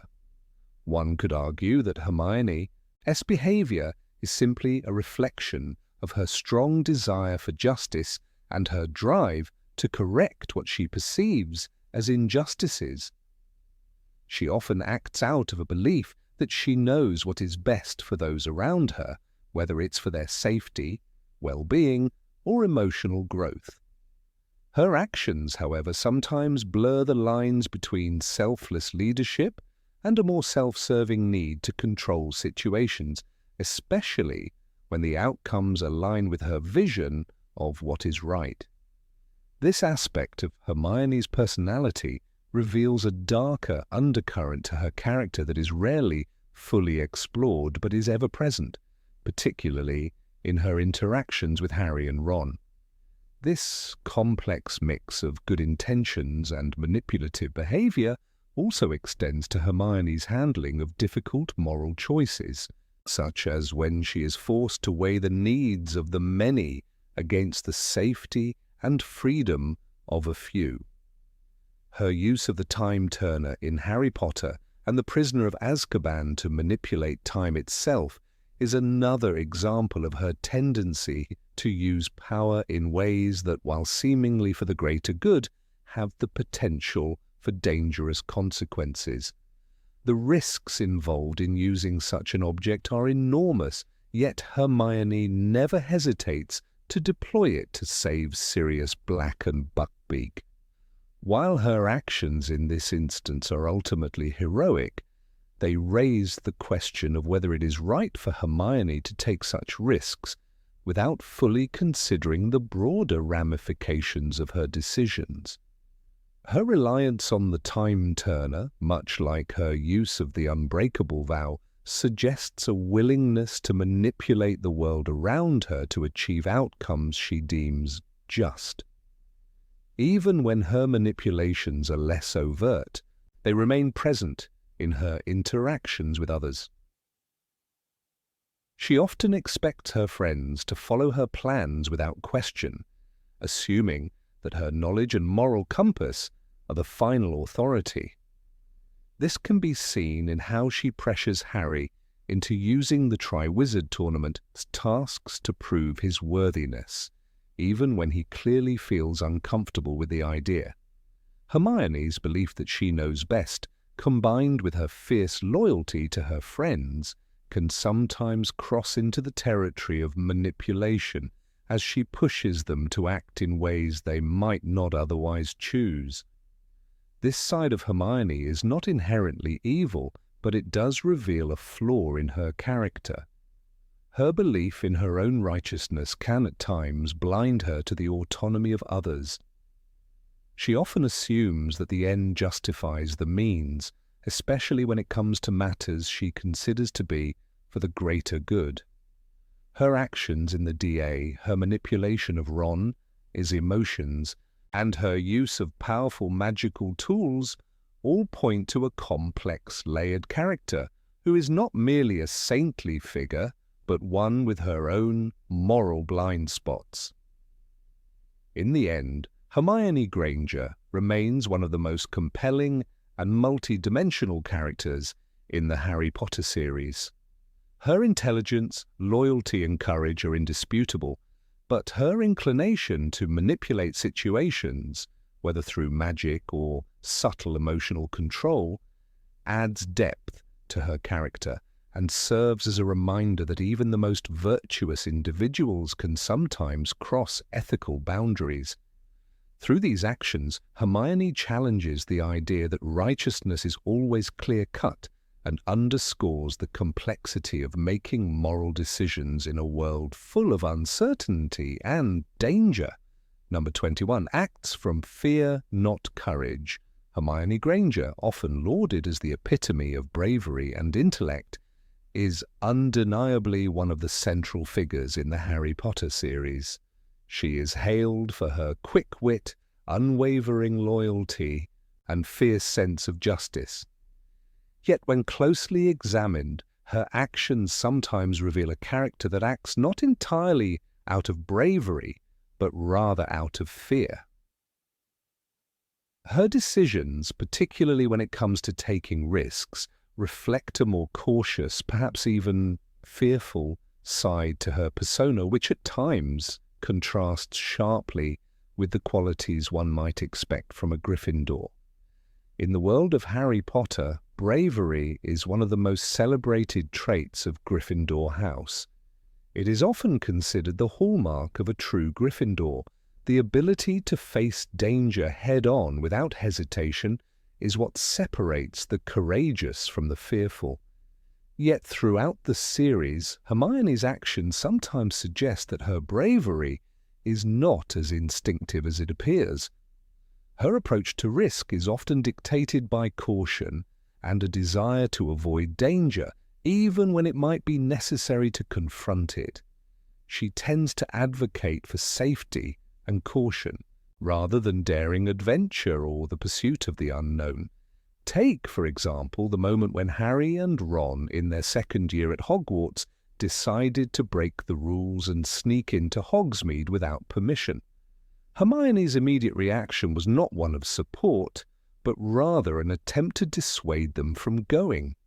It wasn't that Hermione thought their plan was poorly conceived. Indeed, it was a well-thought-out idea. But the potential danger it posed terrified her. She could not fathom why they would risk everything, including their safety and their futures, for the sake of defying school rules. In this instance, Hermione's actions were not driven by courage, but by a palpable fear of the consequences that might result from such a reckless act. Her immediate instinct was to prevent them from going, even if it meant curbing their autonomy and intuition. This tendency to prioritize caution over freedom is not limited to that particular instance. Throughout the series, Hermione frequently attempts to prevent Harry and Ron from taking risks, even when those risks are necessary to defeat the forces of darkness. In The Prisoner of Azkaban, for example, when Harry decides to confront Sirius Black in the Shrieking Shack, Hermione's instinct is to talk him out of it. She is terrified for his safety and fears the unknown consequences of such a confrontation. While her concern for Harry's well-being is understandable, it is also a reflection of her fear. She is not acting out of bravery, but out of a desire to avoid danger, which in some cases hampers the group's ability to act decisively. It is important to note that Hermione's caution is not inherently a flaw. Rather, it is a natural human response to the harsh realities they face. After all, the magical world is filled with dangerous creatures, curses, and dark magic, and no one could blame Hermione for wanting to avoid unnecessary risk. However, what sets Hermione apart from other Gryffindors, particularly Harry, who consistently embraces danger, is her tendency to act from a place of fear. While Harry's bravery is often fueled by a desire to protect others and do what is right, Hermione's actions are more about ensuring her own safety and preventing harm to those she cares about. This dichotomy is what makes her character complex and multifaceted. In contrast to Harry, who repeatedly faces danger head-on, Hermione's moments of true bravery often come when she is pushed into situations where inaction is not an option. Her decision to stand up to the troll in the Philosopher's Stone is one such moment. Despite her fears, she chooses to act when she sees no other way to protect herself and her friends. However, these instances are less frequent than her moments of caution. Hermione, more than most characters, embodies the dual nature of courage, the internal struggle between fear and bravery, the constant battle between caution and action. Another example of Hermione's reluctance to embrace risk can be seen during their time in the Forbidden Forest in the Chamber of Secrets. The trio is sent into the forest to follow the giant spider Aragog, and Hermione is visibly terrified. Her fear is not misplaced given the terrifying nature of the creature they are about to face, but it is here that Hermione's fears clash with the Gryffindor ideal. She is hesitant and unwilling to push forward, much like she was when Harry and Ron were determined to sneak into Hogsmeade. The idea of facing something so dangerous scares her to the point of wanting to back out altogether. It is only through Harry's insistence and Ron's somewhat reluctant participation that they manage to continue on their path. Hermione's fear of the unknown is not something she easily overcomes. Unlike Harry, who tends to throw himself into the unknown with little regard for his own safety, Hermione is more likely to hesitate and weigh the risks before acting. In the Goblet of Fire, when Harry faces the second task of the Triwizard Tournament, Hermione's fear for his safety is palpable. She worries constantly about the dangers he will face and tries to guide him through the task, cautioning him at every turn. While her concerns are valid, her constant reminders serve to reinforce her own fear of what might happen, rather than empowering Harry to face the challenge himself. One of the most telling examples of Hermione's fear-driven decisions is found in the Deathly Hallows. When the trio is on the run, Hermione repeatedly urges caution, advising against any course of action that might put them in danger. While this is understandable given the gravity of their mission and the forces chasing them, Hermione's reluctance to take bold steps often puts them at a disadvantage. Her insistence on secrecy and avoidance of conflict sometimes hinders the group's ability to confront the growing darkness head-on. It is only when Hermione is forced to act, such as when she helps Harry destroy one of Voldemort's Horcruxes, that her true bravery shines through. However, even in this moment, Hermione's actions are driven not by a desire for glory or adventure, but by the need to protect those she loves from the imminent threat of death. It is also worth considering how Hermione's fear manifests in her relationships with others. Her desire to protect her friends often leads her to make decisions that limit their agency. She is quick to lecture Ron and Harry about the dangers of their actions, frequently acting as the voice of reason when they are ready to charge forward. While her concerns are well-intentioned, they often create tension within the trio, especially when Harry and Ron feel that her caution holds them back from acting when necessary. This dynamic highlights the tension between bravery and fear and how it affects the group's ability to work together. In a sense, Hermione's caution is a protective mechanism, a way to keep those she loves safe from harm, but it also reflects her internal fear of what might happen if they don't think things through. Her fear, while understandable, also demonstrates a lack of faith in the very values that Gryffindor House upholds. Gryffindors are known for their willingness to act in the face of danger, to follow their instincts even when the odds are stacked against them.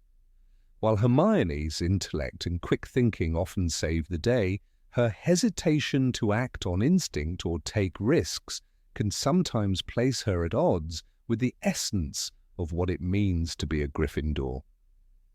It is the ability to face fear and uncertainty that defines true bravery, and in many ways Hermione's journey is about learning to reconcile her fear with the courage required to take risks and make sacrifices.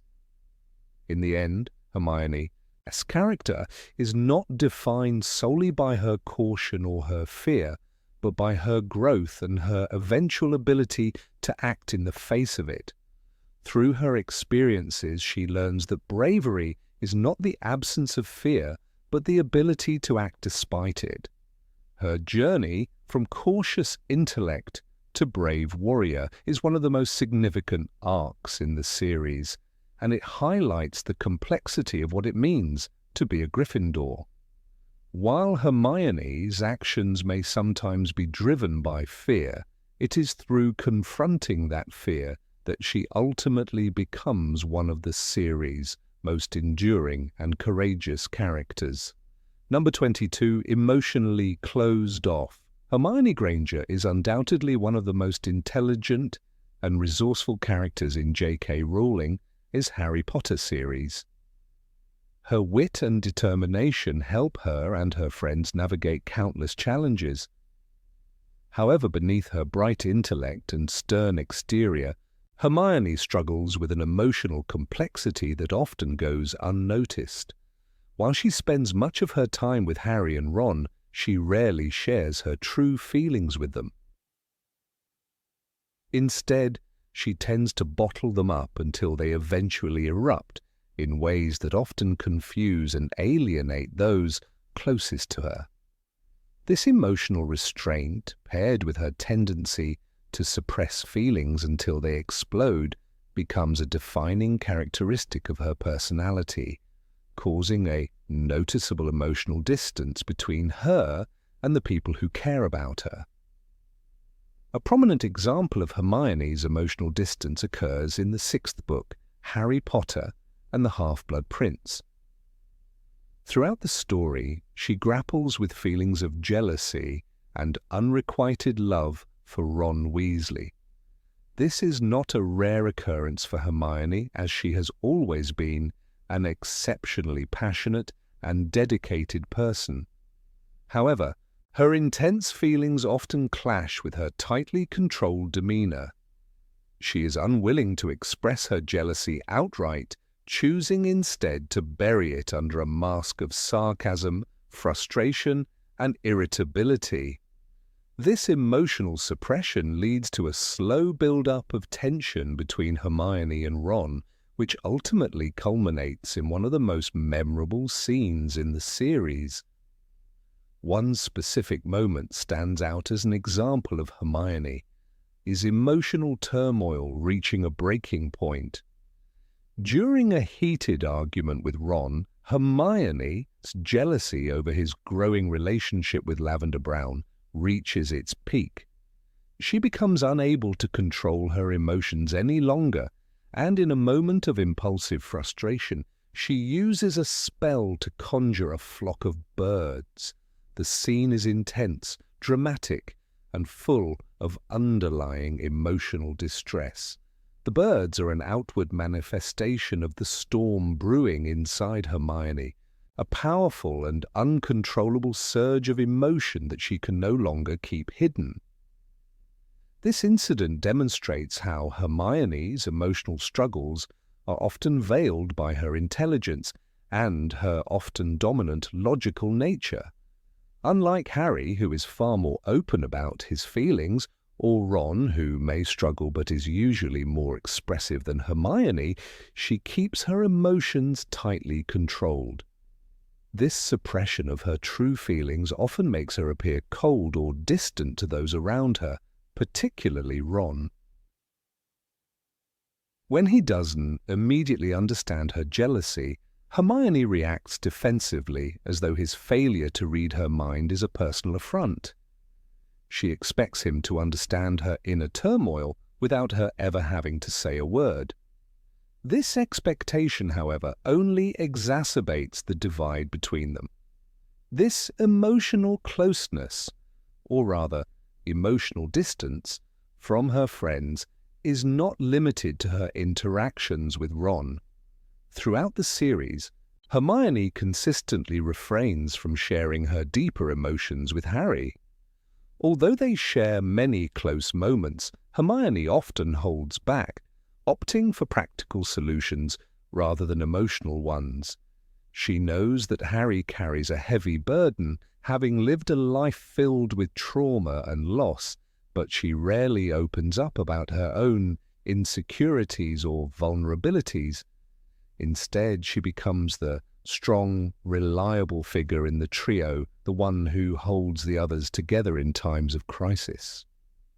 While this role is essential and admirable, it also means that she is constantly shouldering the emotional weight for everyone else, even when she herself is struggling. For example, when the trio is on the run during the Deathly Hallows, Hermione becomes the emotional backbone of their small group. She takes on the role of caretaker, providing comfort and ensuring that they stay focused and safe. Yet while she is always there for Harry and Ron, she rarely reveals her own fears or frustrations. This contrasts sharply with Harry, who is often unable to contain his emotional outbursts, and Ron, who is less concerned with hiding his feelings. Hermione's emotional silence during these moments only deepens her emotional isolation. It's as though she is so determined to be the strong one for others that she forgets to care for herself. A particularly telling moment occurs when the trio is forced to flee to the woods. Harry and Ron are visibly tired and troubled, but Hermione maintains an almost stoic composure. Despite the severity of their circumstances, she never expresses her own distress. Her fear for the safety of her parents is not revealed until much later, and even then it is not conveyed in the dramatic, emotional way one might expect. Hermione, A silence is telling. It is as though she feels the weight of the situation so intensely that expressing it would only make things worse. Rather than burdening her friends with her own fears, she locks them away, compartmentalizing them as she has done so often before. This pattern of emotional suppression is not simply a personality quirk, it is a defense mechanism, a way for Hermione to shield herself from the emotional chaos she often feels inside. In a world filled with danger, violence, and loss, it is understandable that Hermione feels the need to maintain control over her emotions. However, this control comes at a cost. She struggles to maintain authentic, meaningful connections with others because she cannot or will not share her inner world with them. This is evident in the moments when her feelings finally do break through, often resulting in the kind of emotional explosion that leaves others confused and hurt. One of the reasons Hermione struggles to express her emotions is rooted in her upbringing. Raised by Muggle parents who value academic achievement and logic, Hermione is taught to suppress her feelings in favor of intellectual pursuits. She is, after all, the epitome of rational thinking. From a young age, Hermione's emotional responses are often dismissed as irrational or unimportant, leading her to believe that emotions are something to be controlled, not expressed. This mindset is only amplified by the pressures of being in the wizarding world, where her intelligence is her greatest asset and emotional vulnerability is seen as a weakness. This is particularly evident when Hermione refuses to allow herself to experience the same grief that Harry does when they lose their loved ones. Rather than mourn openly, she buries her feelings, perhaps because she believes she must remain strong and composed even when it feels impossible. In many ways, Hermione's emotional detachment mirrors the struggles of many real people who feel the pressure to perform, to succeed, and to maintain control at all costs. Her internal world, though rich and complex, is often invisible to others because she feels the need to keep it hidden. In contrast to Harry, who frequently wears his heart on his sleeve, Hermione's struggles with her emotions are often invisible, even to those who love her. The result is a complex, multifaceted character who is not simply the brilliant, bossy know-it-all that she appears to be on the surface, but someone who is deeply affected by her internal emotional battles. In the end, it is not until the final book that Hermione begins to allow herself to be more open with her emotions. When the trio faces the final battle, Hermione's vulnerability and her ability to connect with others become more apparent. She is no longer the distant, emotionally closed-off person she once was. Through the years of friendship, hardship, and sacrifice, Hermione learns that it is okay to let down her guard and allow others to see her true self. This emotional evolution is a testament to her growth as a character and highlights the importance of emotional openness, even for someone as strong and intelligent as Hermione Granger. Number 23, no sense of humor.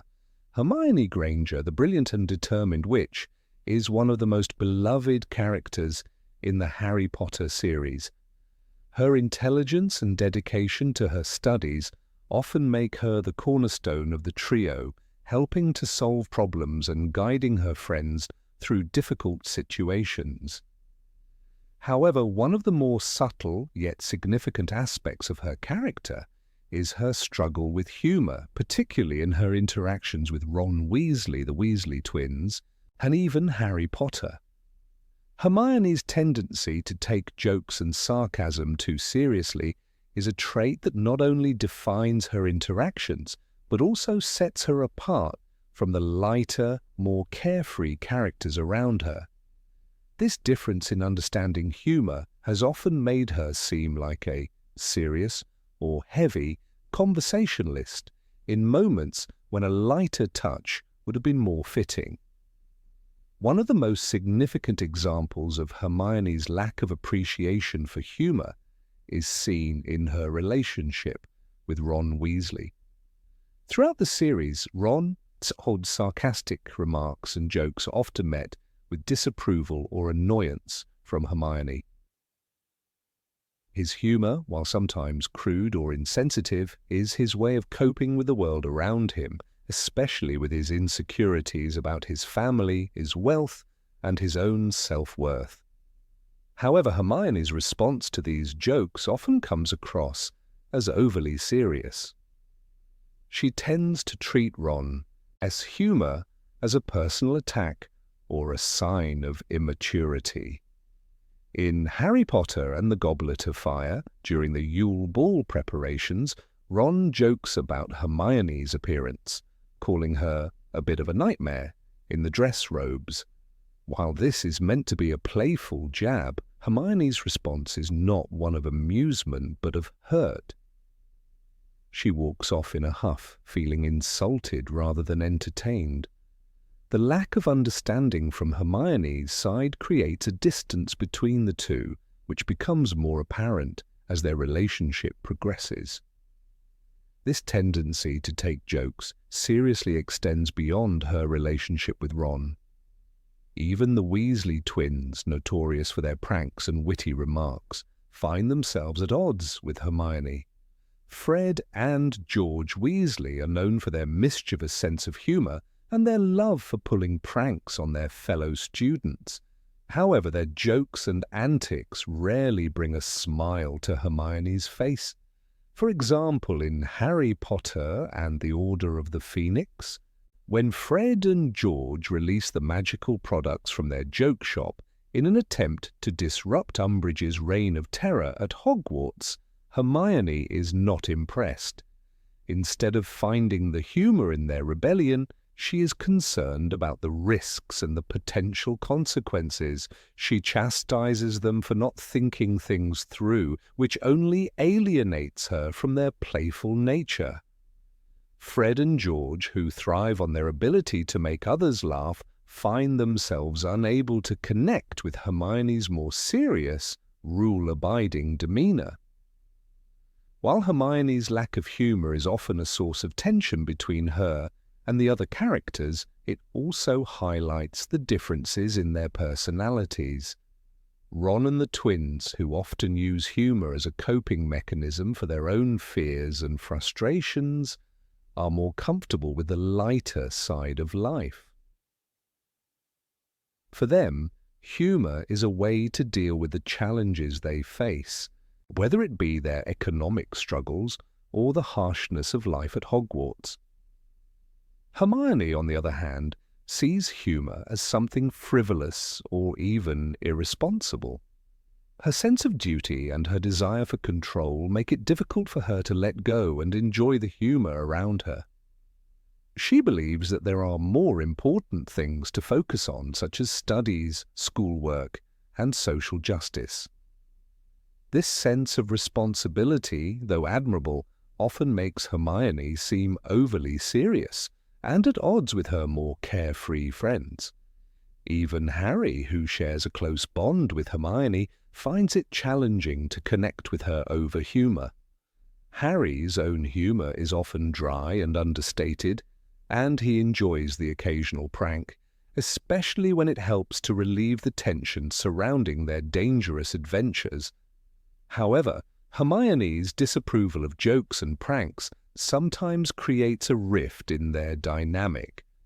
In Harry Potter and the Prisoner of Azkaban, when Harry and Ron steal food from the trolley during their journey to Hogwarts, Hermione scolds them for their mischief, worrying about the consequences. Her inability to see the fun in such harmless pranks is a reflection of her serious nature. She fails to understand that for Harry and Ron, these moments of humour offer a much-needed break from the constant dangers they face. Hermione's lack of appreciation for humour becomes particularly noticeable in moments when it would provide relief from the tension they experience, making her seem like a heavy presence in comparison to her lighter friends. The contrast between Hermione's serious nature and the lighter characters around her is also evident in her relationship with the broader world of Hogwarts. While characters like Fred, George, and Ron use humour to navigate the trials and tribulations of their lives, Hermione's interactions with the world are often shaped by her desire for perfection and order. In Harry Potter and the Half-Blood Prince, when she reacts to Ron, as failed attempts at getting a date with Lavender Brown, she becomes more agitated by the situation than anyone else. Her irritation with Ron's behaviour and her inability to laugh at the awkwardness of the moment makes her seem out of touch with the more laid-back attitudes of the other students. She cannot understand why everyone else seems so unfazed by the absurdity of the situation. This lack of flexibility in her approach to life often leaves her feeling isolated from her peers. Another example of Hermione's struggle with humor is seen in her response to the Marauder's map. When Harry first discovers the map in Harry Potter and the Prisoner of Azkaban, he is excited by the possibility of exploring Hogwarts in a new way. However, Hermione's response is not one of excitement or curiosity, but of concern and disapproval. She sees the map as another example of the dangers and risks associated with breaking the rules. She becomes upset with Harry for using the map to sneak around the school, even though it brings them closer to solving the mystery of Sirius Black. Her reaction demonstrates how seriously she views the rules of the school, and it is a stark contrast to Harry's more adventurous approach to life. Hermione's inability to see the fun or freedom in the map underscores her struggle to appreciate the lighter side of things. In fact, Hermione's serious nature extends beyond just her interactions with her friends. It also affects how she handles the more personal challenges in her life. In Harry Potter and the Deathly Hallows, when Hermione and Harry are on the run from Voldemort's forces, Hermione struggles with the weight of the situation. Her need for control and her desire to protect those she loves make it difficult for her to relax or find humor in the situation. Even in the most dire moments, Hermione's mind is constantly calculating the next move, leaving little room for laughter. Her ability to maintain a serious demeanor in the face of danger is both a strength and a weakness. It helps her stay focused, but it also isolates her from the emotional connections that humor often brings. The most telling example of Hermione's struggle with humor comes in the final book, Harry Potter and the Deathly Hallows, when she is confronted with the possibility of losing everything. Throughout the book, she faces incredible challenges, from the loss of her parents' memories to the constant threat of death at the hands of the Death Eaters. Yet, despite the overwhelming darkness surrounding her, Hermione's instinct is to retreat into her intellect and her sense of duty. She rarely allows herself moments of levity or lightness, even when they are desperately needed. In these moments, the weight of her seriousness becomes palpable. Hermione is unable to enjoy the jokes and humor that come from her friends because she is always thinking ahead, always calculating what needs to be done next. In the end, Hermione's lack of humor is not necessarily a flaw, but a defining characteristic of her personality. Her seriousness reflects her deep sense of responsibility and her desire to protect the people she loves. However, it also creates a barrier between her and those around her, making it harder for her to connect with them on a more light-hearted level.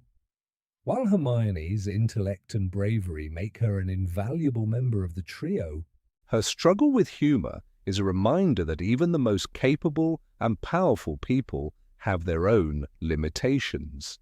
Number 24, misunderstood the spirit of the magical world. Hermione Granger, one of the most brilliant and well-read students at Hogwarts, is undeniably a fan favorite in the Harry Potter series. She is a model of diligence, intelligence, and a fierce sense of justice, constantly striving to apply reason and logic to the magical world around her. However, in her eagerness to apply her intellect to every situation, Hermione sometimes demonstrates a failure to fully understand the essence of magic or the cultural nuances that shape the lives of those around her. Despite her incredible academic prowess, Hermione often approaches the magical world with the mindset of a muggle, unaware that magic does not always bend to logic or reason. One of the most prominent examples of Hermione's lack of understanding is her interaction with the house elves. These creatures, who live to serve wizards, are an integral part of the wizarding world, yet Hermione struggles to understand their culture and their unique bond with their duties. In Harry Potter and the Goblet of Fire, Hermione is shocked when she learns that house elves willingly serve wizards, often with no pay or recognition. Determined to change this, she starts a campaign to free the house elves, assuming that they must want their freedom, as any muggle would. Her idea of helping them is to create SPEW, Society for the Promotion of Elfish Welfare, an organization dedicated to advocating for house elves' rights. However, Hermione's efforts to improve the lives of house elves are misguided. The elves themselves, such as Creature, seem uninterested in her crusade, as they view their servitude as an honorable and sacred duty. Creature, in particular, scorns Hermione's interference, declaring that her attempts to change the way things have always been done are disrespectful. For him, freedom is not something he desires, nor is it something he sees as necessary for his happiness.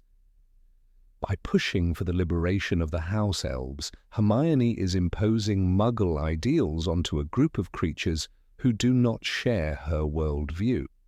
This is a prime example of her failure to understand that magic and the magical society does not always conform to her expectations or beliefs. Hermione's ignorance of cultural differences extends beyond the house elves.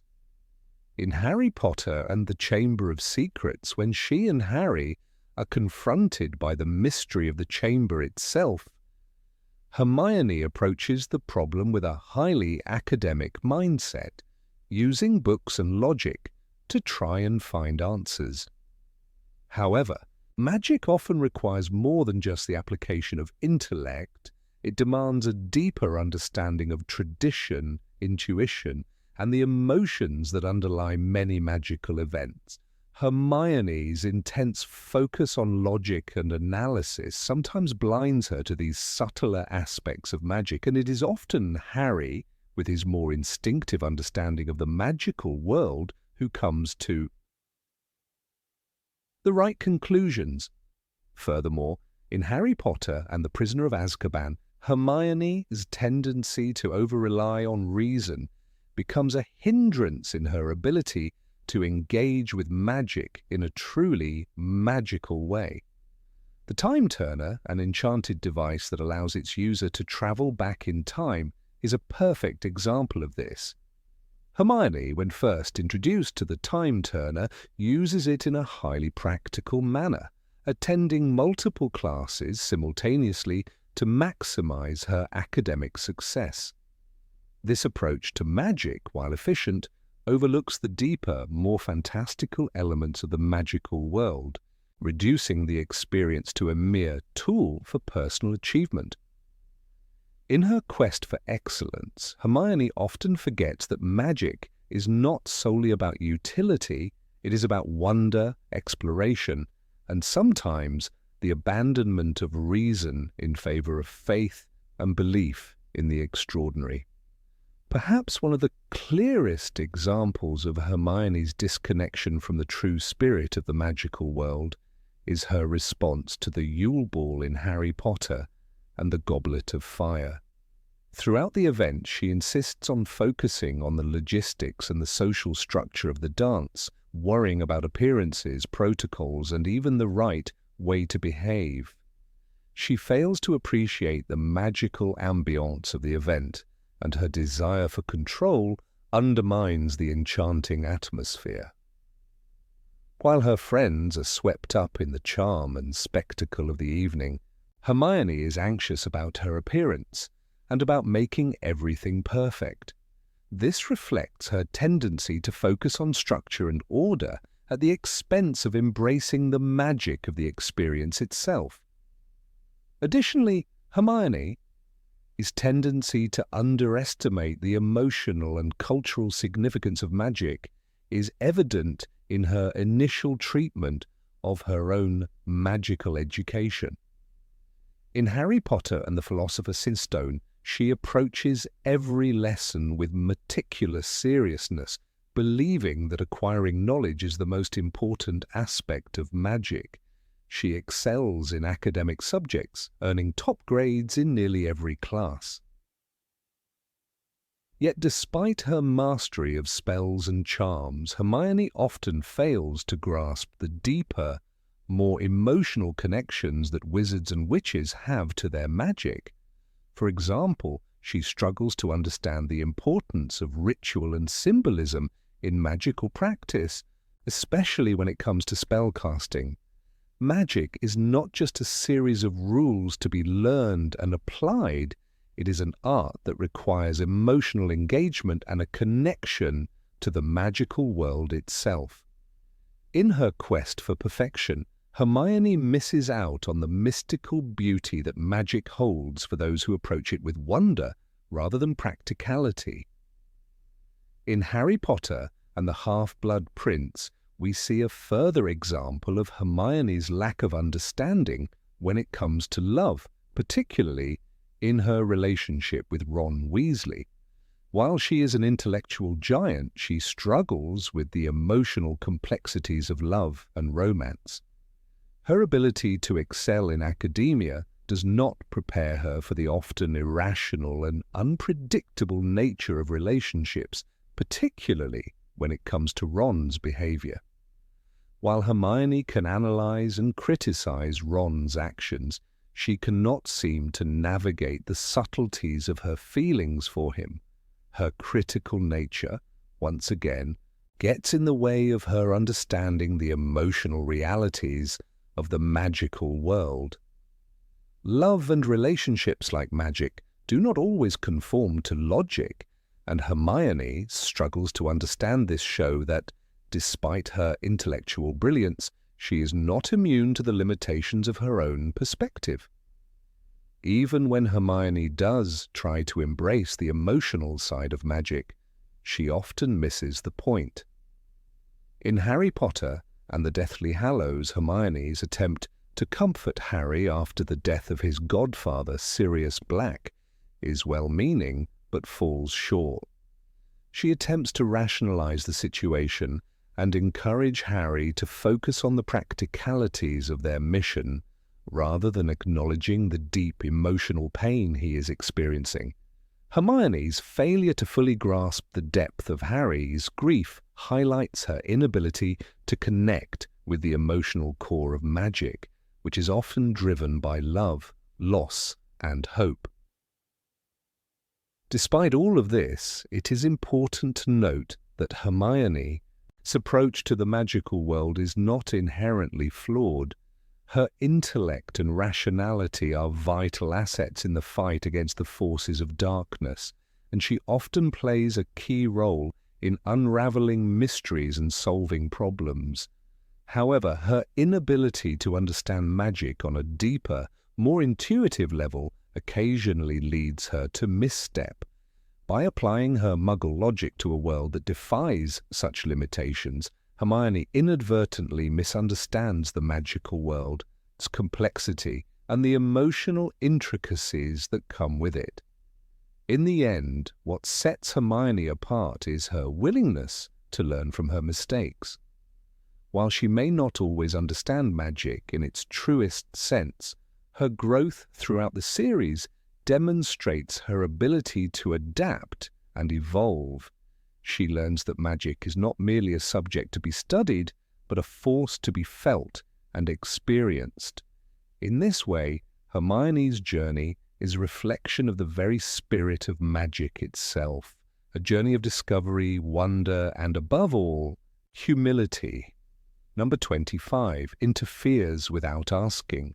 Hermione Granger, a central figure in J.K. Rowling's Harry Potter series, is often celebrated for her intellect, courage, and unwavering loyalty to her friends. However, her character also presents some significant flaws, one of which is her tendency to make decisions for others without consulting them first.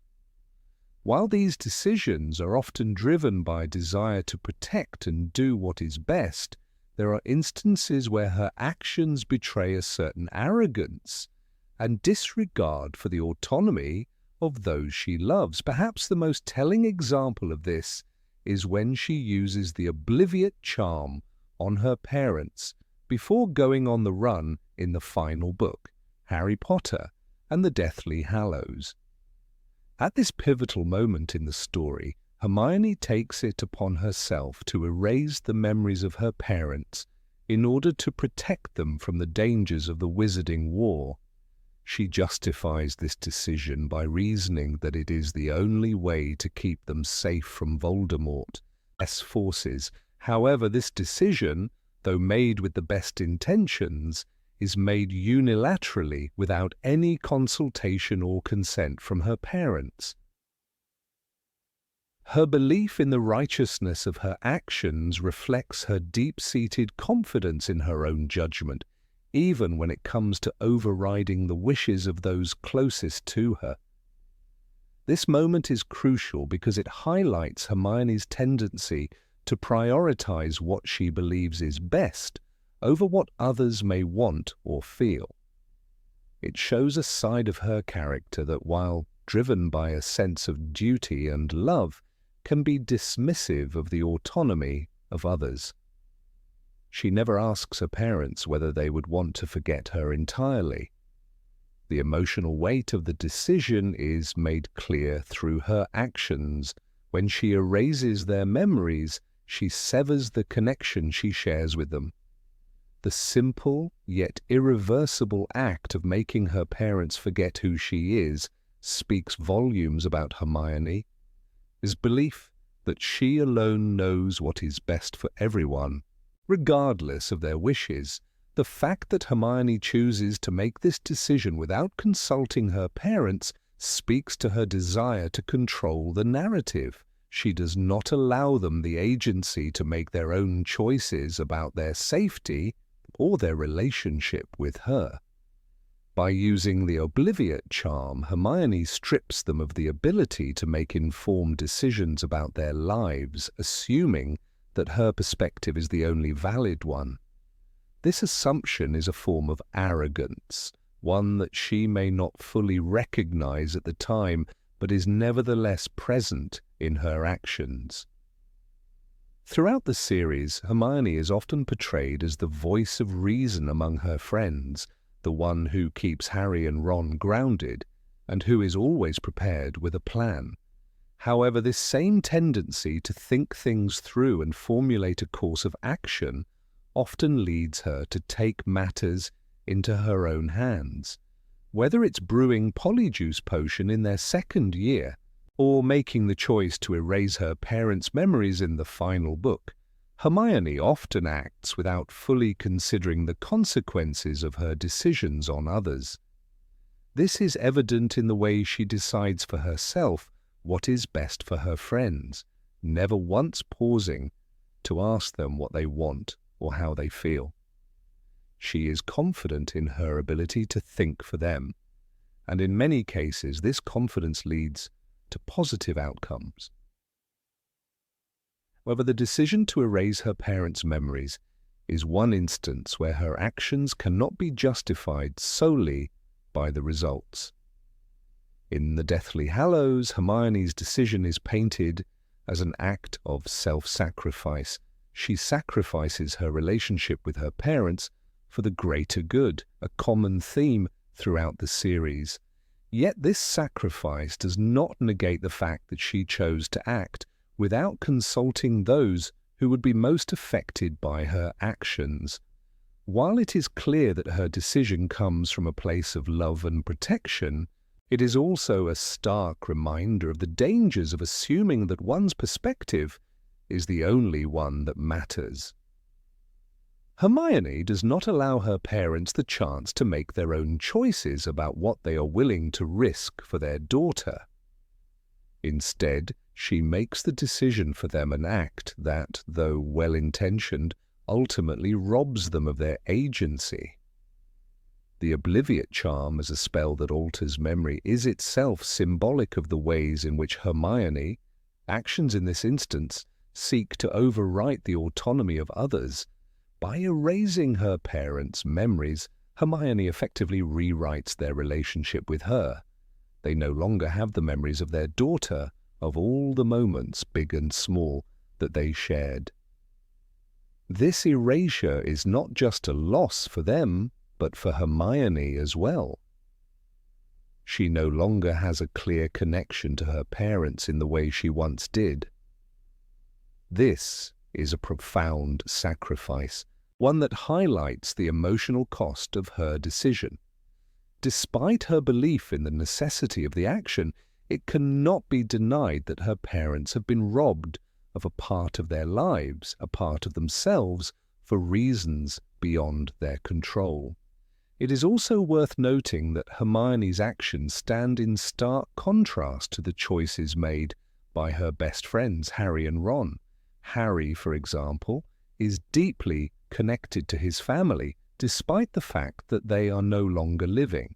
He values their memory and would never consider erasing the part of himself that is tied to them. Similarly, Ron, while often portrayed as less cerebral than Hermione, is no stranger to the deep bonds of family and loyalty. In their cases, family connections are something they fight to protect, not erase. Hermione's decision to take the choice away from her parents, to act without their consent, reveals a difference in how she perceives family and sacrifice. For Hermione, the protection of her loved ones comes at the expense of their agency, whereas for Harry and Ron, the preservation of relationships and family ties is something they fight to maintain. While Hermione's actions are not malicious, they do bring to the forefront the darker side of her character, a side that is willing to sacrifice the autonomy and will of others in the name of what she believes is the greater good. This willingness to take matters into her own hands without fully considering the desires and wishes of those affected is a recurring theme in her character arc. It serves as a reminder that even the most well-intentioned actions can have far-reaching consequences, particularly when those actions disregard the agency of others. Hermione may have been trying to protect her parents, but in doing so she made a choice for them, a choice that was hers alone to make, and one that may have come with unintended consequences. Ultimately, Hermione's decision to erase her parents' memories is a complex moment that speaks to both the strengths and weaknesses of her character. While it is undeniable that she acts out of love and a desire to protect, her actions also raise important questions about the limits of her authority and her tendency to prioritize her own judgment over that of others. It is a moment that serves as a reminder that even the most beloved characters are not immune to criticism, and that true love and loyalty must always be tempered by respect for the autonomy of others. Number 26 undermines Ron's initiative. Hermione Granger was undoubtedly one of the most brilliant and capable characters in J.K. Rowling's Harry Potter series, a force of intellect and determination who contributed immeasurably to the trio's success.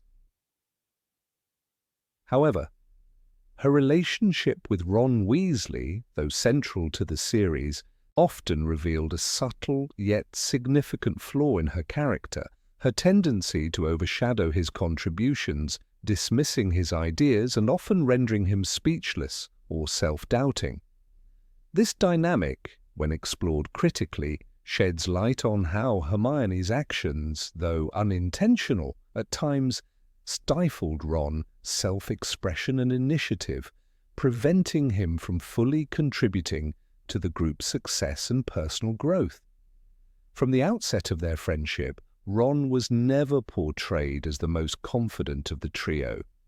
His insecurities, stemming from growing up in a large family and feeling somewhat overshadowed by his siblings, particularly his more accomplished brothers, were evident.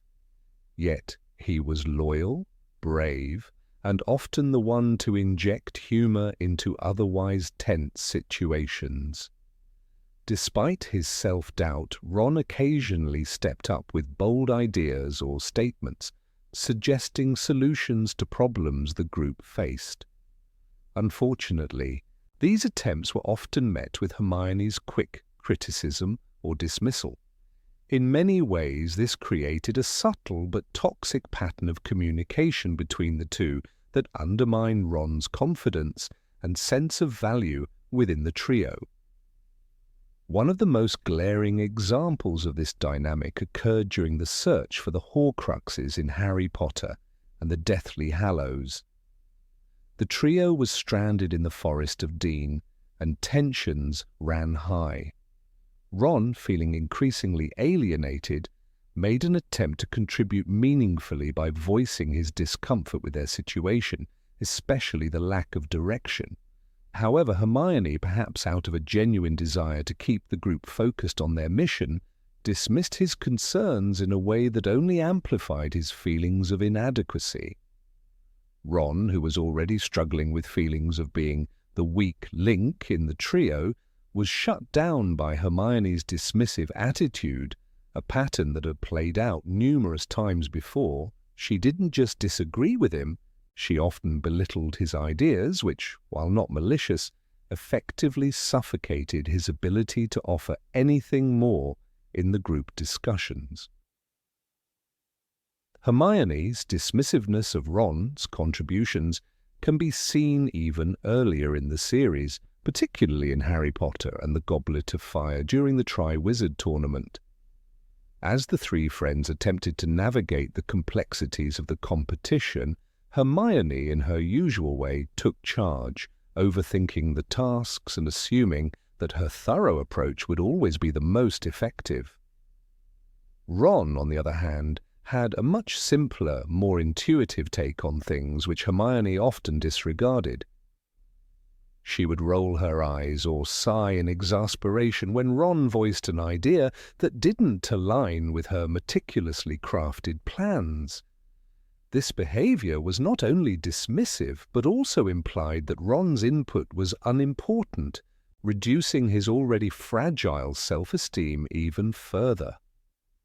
An illustrative moment occurred when Ron suggested that they use a different method to tackle the second task of the tournament. Hermione, confident in her extensive research and logic, immediately shot down his idea, calling it absurd. She belittled him for suggesting something outside the box, essentially invalidating his perspective. As a result, Ron grew quiet and retreated into himself, allowing Hermione's certainty to dominate the situation. This interaction not only showcased Hermione's tendency to overshadow Ron, but also reinforced the idea that Ron's thoughts and ideas were secondary to Hermione's superior knowledge. Throughout the series, Hermione's intellectual prowess and determination to always be right made her an indispensable asset to the trio.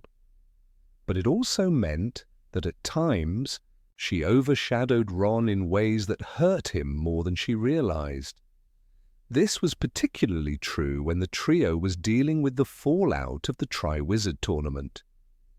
Ron, feeling constantly compared to Harry and Hermione, and often coming last in the eyes of his friends, became more passive in his interactions. He began to doubt his own worth and ability to contribute meaningfully to the group. Hermione, in her zeal to solve problems quickly and effectively, often failed to recognize the emotional toll this had on Ron.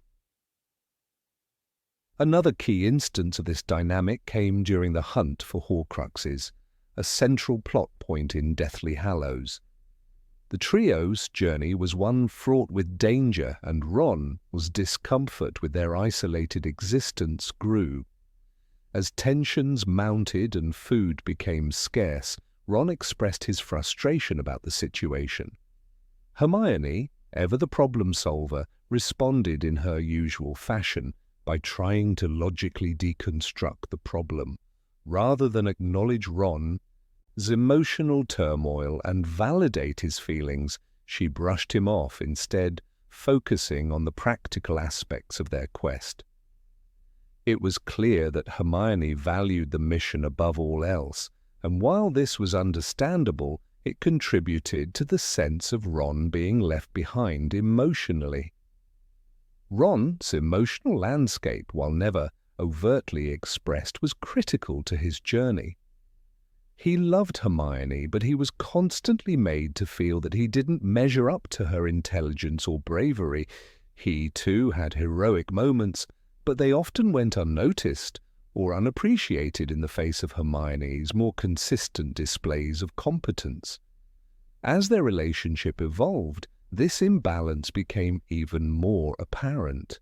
Hermione's seemingly benign criticisms of Ron's ideas, although meant to be helpful, fostered a sense of alienation in him. He began to withdraw more into his insecurities, reinforcing the toxic pattern that had been developing throughout their friendship. This pattern was most notably disruptive in Harry Potter and the Half-Blood Prince, when Ron found himself at the center of an emotional conflict. Hermione, seemingly oblivious to his feelings, spent much of her time focused on Harry and his dilemmas, dismissing Ron's emotional needs in favor of keeping him in the role of supportive friend. Even when Ron was struggling with jealousy over Hermione's relationship with Victor Crumb, Hermione failed to acknowledge his feelings in a meaningful way. She was often too wrapped up in her own world to offer Ron the validation he needed to feel secure. This failure to recognize the importance of emotional support created further tension between them, leaving Ron feeling more isolated. By the end of Deathly Hallows, after Ron's return to the group following his temporary departure, there was a noticeable shift in his character. Ron, having gone through an emotional transformation, began to stand up for himself more, voicing his opinions more clearly and confidently. This change was not so much a result of Hermione's support, but rather due to his own journey of self-realization. By asserting himself, he not only began to reclaim his own voice, but also proved to Hermione that his ideas and feelings deserve respect. However, this shift in their dynamic did not entirely erase the years of being overshadowed by Hermione's dominance. The damage had been done, and although they eventually became a couple, their relationship was forever marked by the subtle but significant imbalance of power that had existed for so long. In retrospect, Hermione's well-intentioned but stifling behavior toward Ron is a reflection of how even the best of intentions can sometimes have negative consequences. Her tendency to dismiss Ron's thoughts, whether consciously or unconsciously, contributed to his ongoing struggles with self-worth. This dynamic could have been avoided had Hermione been more aware of Ron's vulnerabilities and the need for emotional validation. Instead, her intelligence, while an asset, became a barrier to Ron's personal growth and self-expression, leaving him to constantly fight against the feeling of being inferior. While Hermione's brilliance was undeniably essential to the success of their quest, her interactions with Ron revealed the complexities of relationships where one partner unintentionally dominates the other.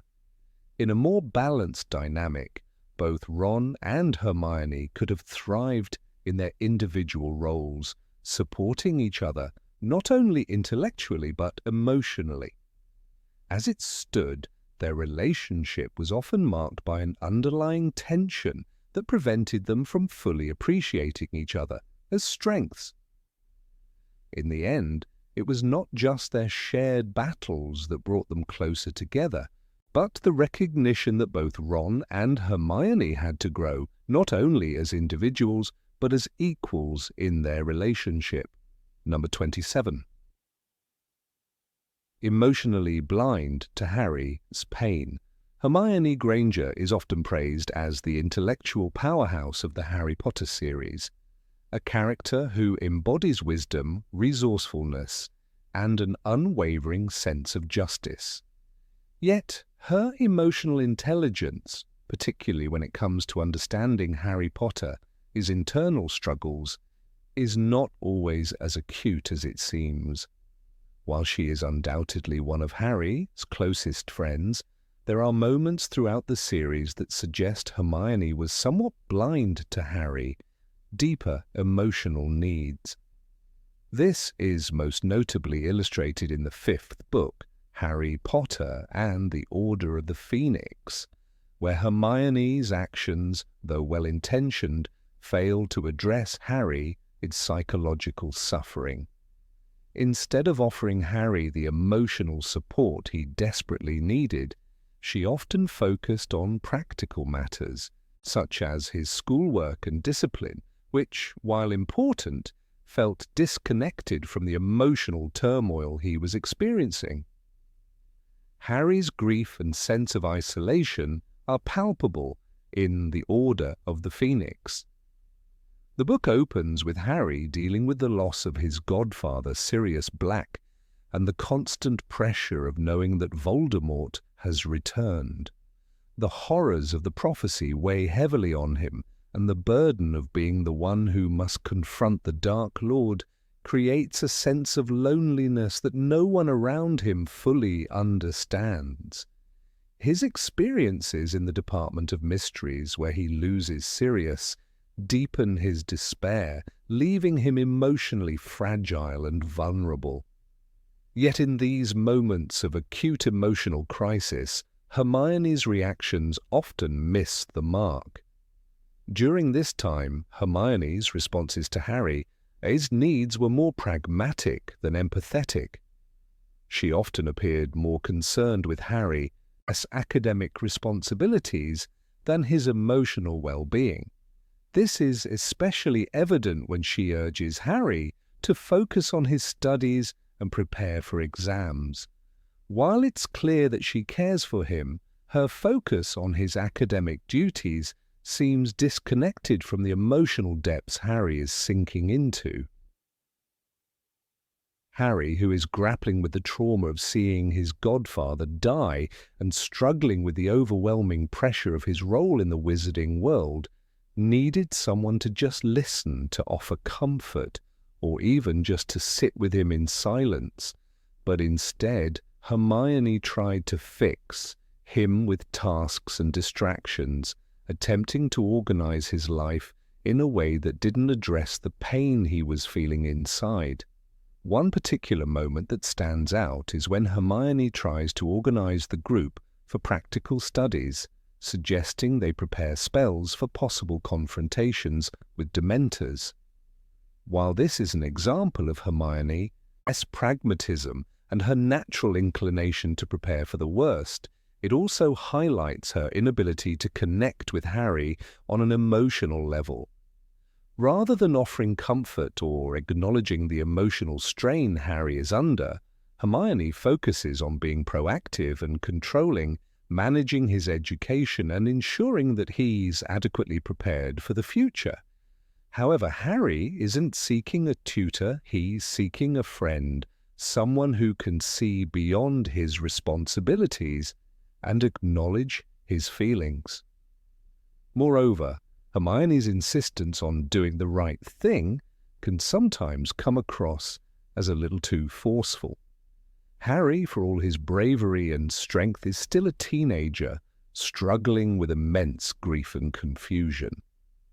At times it seems that Hermione is more concerned with him fulfilling his duties and meeting societal expectations than with allowing him the space to process his emotions.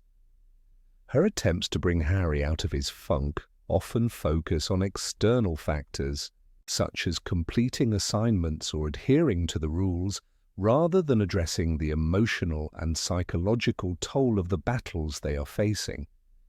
In doing so, Hermione appears somewhat blind to the more nuanced emotional needs that Harry has, needs that go beyond what is written on a parchment or enforced by school regulations.